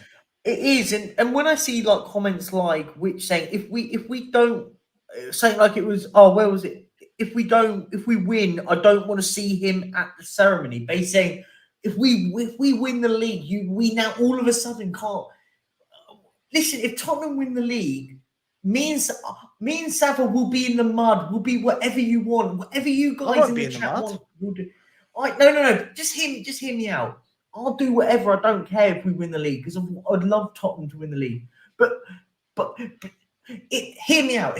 When Leicester won the league, did anyone at the beginning of that go, "Oh, Leicester are going to go and win the league"? Yeah, like after their good run of 10 games earlier, did we all as fans go, "Nah, you're not going to win it"? Yeah, they went on and won it in the end, but we were like, "What are you on about? Nah, you're not. You'll fall off." We were saying it. We were saying it with 5 games to go, they'd fall off, and they didn't. But this, I just think it's just got silly now. Like, listen, I'm one of these. So go. So I'm so frustrated. Right, that you're calling me negative because I don't think we're winning a league title. Just to be clear, Tottenham fans are calling me negative because I don't think we can win a league title. Right? I want to tell you something, Christoph. No one's in a title race in October. It's not a title race yet. It's a title race when you get to the other side of the year and there's maybe 3 teams within a chance of winning it. At the moment, are we saying it's a 5-horse race? Right now, Marlon, let me ask you. At the moment, are we saying that Spurs, Liverpool, Arsenal, City, and Villa are all in a 5-way title race in October? Like, it's just mind blowing. Look, there's so many swings and roundabouts for the season to go, and Look, I think this time last year, I think it was Man City. I can't remember who was third last year and someone else that was still close. Even we were close to Arsenal around October last year. We weren't even that far off, if I remember correctly. We weren't. So we were 3 points. We're 3 points better off than we were this time last year. So can I just say something? Someone in the chat's put a brilliant one. Somehow we have to ignore Aston Villa. It's amazing. Why? So it's delusional to think Aston Villa are in a title race. But it's negative to say Tottenham aren't in a top. What? This is exactly it, because it's another team that we don't think is going to win the league. Like this. Do you know what, Adam? What you've done here is brilliant. Is what all the big football clubs look at Tottenham and go, "Yeah, you're not in a title race. What are you on about?" That's what you've done with Aston Villa. Right, so for this, I'm going to go. Right, I'm just going to say that I love you loads, and I really respect your opinions. I respect your opinion. Right, so I respect yours. You enjoy it. I'm gonna go before I get divorced. Careful on them stairs, I'll tell you that. Oh, see you later, guys. Yeah. Someone said, "Don't worry, Sava. In 90% of the time, reality sounds as negativity because they look at." Listen, my friend. I've been called negative about Spurs for 20, 30 years, and I'm still waiting for these trophies that I keep being promised. I was promised last season that Conte's a winner. And then when we don't beat teams like Sheffield United under Conte in the Cup, Middlesbrough, who else knocked us out of Cup? Nottingham Forest, Moura. When all these teams beat us, there was excuses. The same thing will happen when we don't win now. It will be excuses rather than we weren't good enough. If we win a league, here you go. I'll tell you what I'll do. If we win a league title, I will come on my show, right? I will come on my show with a massive apology speech to absolutely everyone. Right? Naked. No, I will come on. I'll come on my channel. A massive apology speech. I just can't see what anyone is watching to think we're winning a league title. I'm watching us at the moment, going, "Please don't mess this up," because I don't think we're playing well. It is mental. I've never known anything like this in October. I just don't get it. But hey, that's just me. Listen, Marlon, thanks for coming on, dude. No worries. Cheers, thanks. Thanks for having Really, me. no, listen, always bringing a level head to it. Perchy. By the way, Rob Frank is going to be one of them. When we don't win the league, I'm expecting Rob Frank to come in here and go, yeah, Sava, you were right. I'm expecting a lot of these people. Let's see who else is going to come into my chat, whoever this is, right? Listen, all of these people can come back into my chat and tell me, sorry, Sava, yeah, you were level-headed. We got carried away. No, it'll be next year. next year. Listen, I'm the one. I'm happy with what's going on. Same. I said this to you, Kate. I said this to you, Marl. I said this to you, Perchy. For me, what do we do in January? What do we do in the summer? What do we do the January after? What do we do the summer after? That's it. Enjoy it at the moment. Enjoy being top. Enjoy winning games, because there's going to be bumps in the road. When we hit those bumps, you have to be realistic. The difference is those people will try and find a way to make an excuse. I'll be sitting there going, well, I expected this. There's going to be bumps, right? Thank you, Kate, for coming on. Thank you. Really appreciate it, as always. No worries. You got 2 for the price of 1. Although I do apologise for my crazy husband. I'm going to get him admitted soon. I think he's an absolute lunatic. But listen, this is the thing though. Like, no, I think this is the bit people don't get. I think no one ever actually sits back and goes, "No, I've got nothing against people that want to believe that." But you can't have it both ways, right? You can't have that. You can't go. I haven't got a problem with people want to go and enjoy the ride, enjoy it, say we're going to win the, but then don't come on here and say, not on here. I mean, I'm not saying Jim, but I'm saying it in general. Yeah. You're negative because you don't think we're going to win the league. Sorry, what? Where is that? I don't know. Anyway. Yeah. Okay. Yeah. Listen. Absolutely, Valise. Listen, I've seen us top under Harry Redknapp. I've seen us top under Jose. I've seen us top under Poch. I've seen us top under Conte. I've seen us top. But I mean, I'm talking about deep into seasons, right? And every single one of those times I was called negative, and every single one of them times I said, I want to see what the owners do. And every single one of those times we bought mediocre players that our fans convinced themselves were good. Like on the last day of the window, guys, I keep saying I'm going to end this. On the last day of the window, remember when we were linked with Lloyd Kelly? Mm-hmm. And all of a sudden it was, well, if Ange wants him, if you're going to buy players like Lloyd Kelly, right? Don't start coming to talk to me about winning league titles, right? If Spurs had gone out and bought Van der Ven and Tapsoba, if Spurs had gone and bought Santiago Jimenez and Brennan Johnson, for example, if Spurs had gone and got a Mikel Merino or a Zubamendi in midfield as well, now talk to me about winning titles and depth. But don't talk to me about, we're going to sign Lloyd Kelly, who apparently we're going back in for, and then talk to me about Levy's changed, we're going to win titles, we're going to back Ange. What are we... Yeah. It's like I say, I think people want to believe, and good luck to you if you want to believe, but just be ready for the downfall to come. I think. There's nothing wrong with believing, but I just think it's wrong.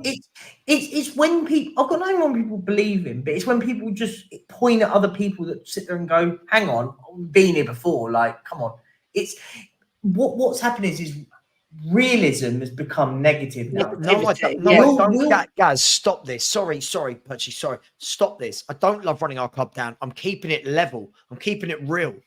The problem is it's the people that run the club so high. Then when we feel the lows, they wonder why.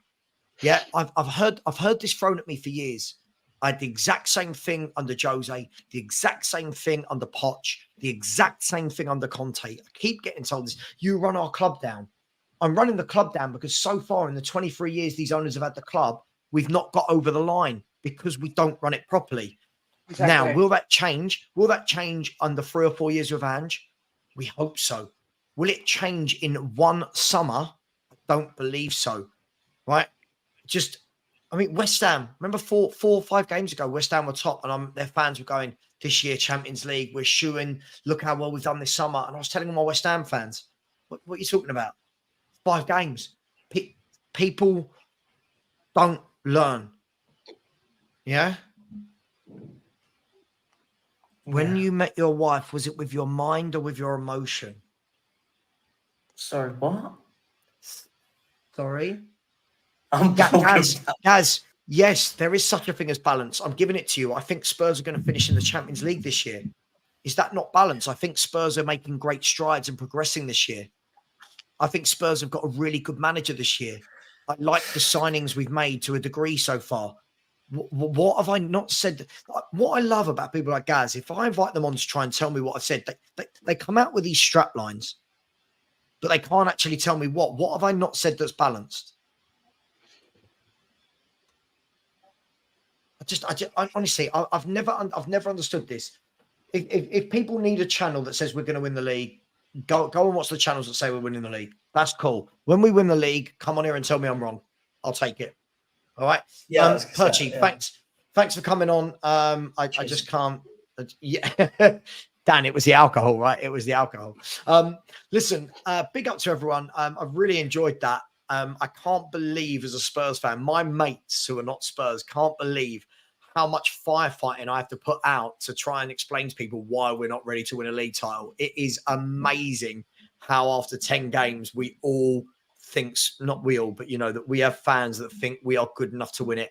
I hope they're right. I hope I'm massively wrong. We'll see. Thank you, everyone. Thanks for the super chats. Please smash the like on the way out.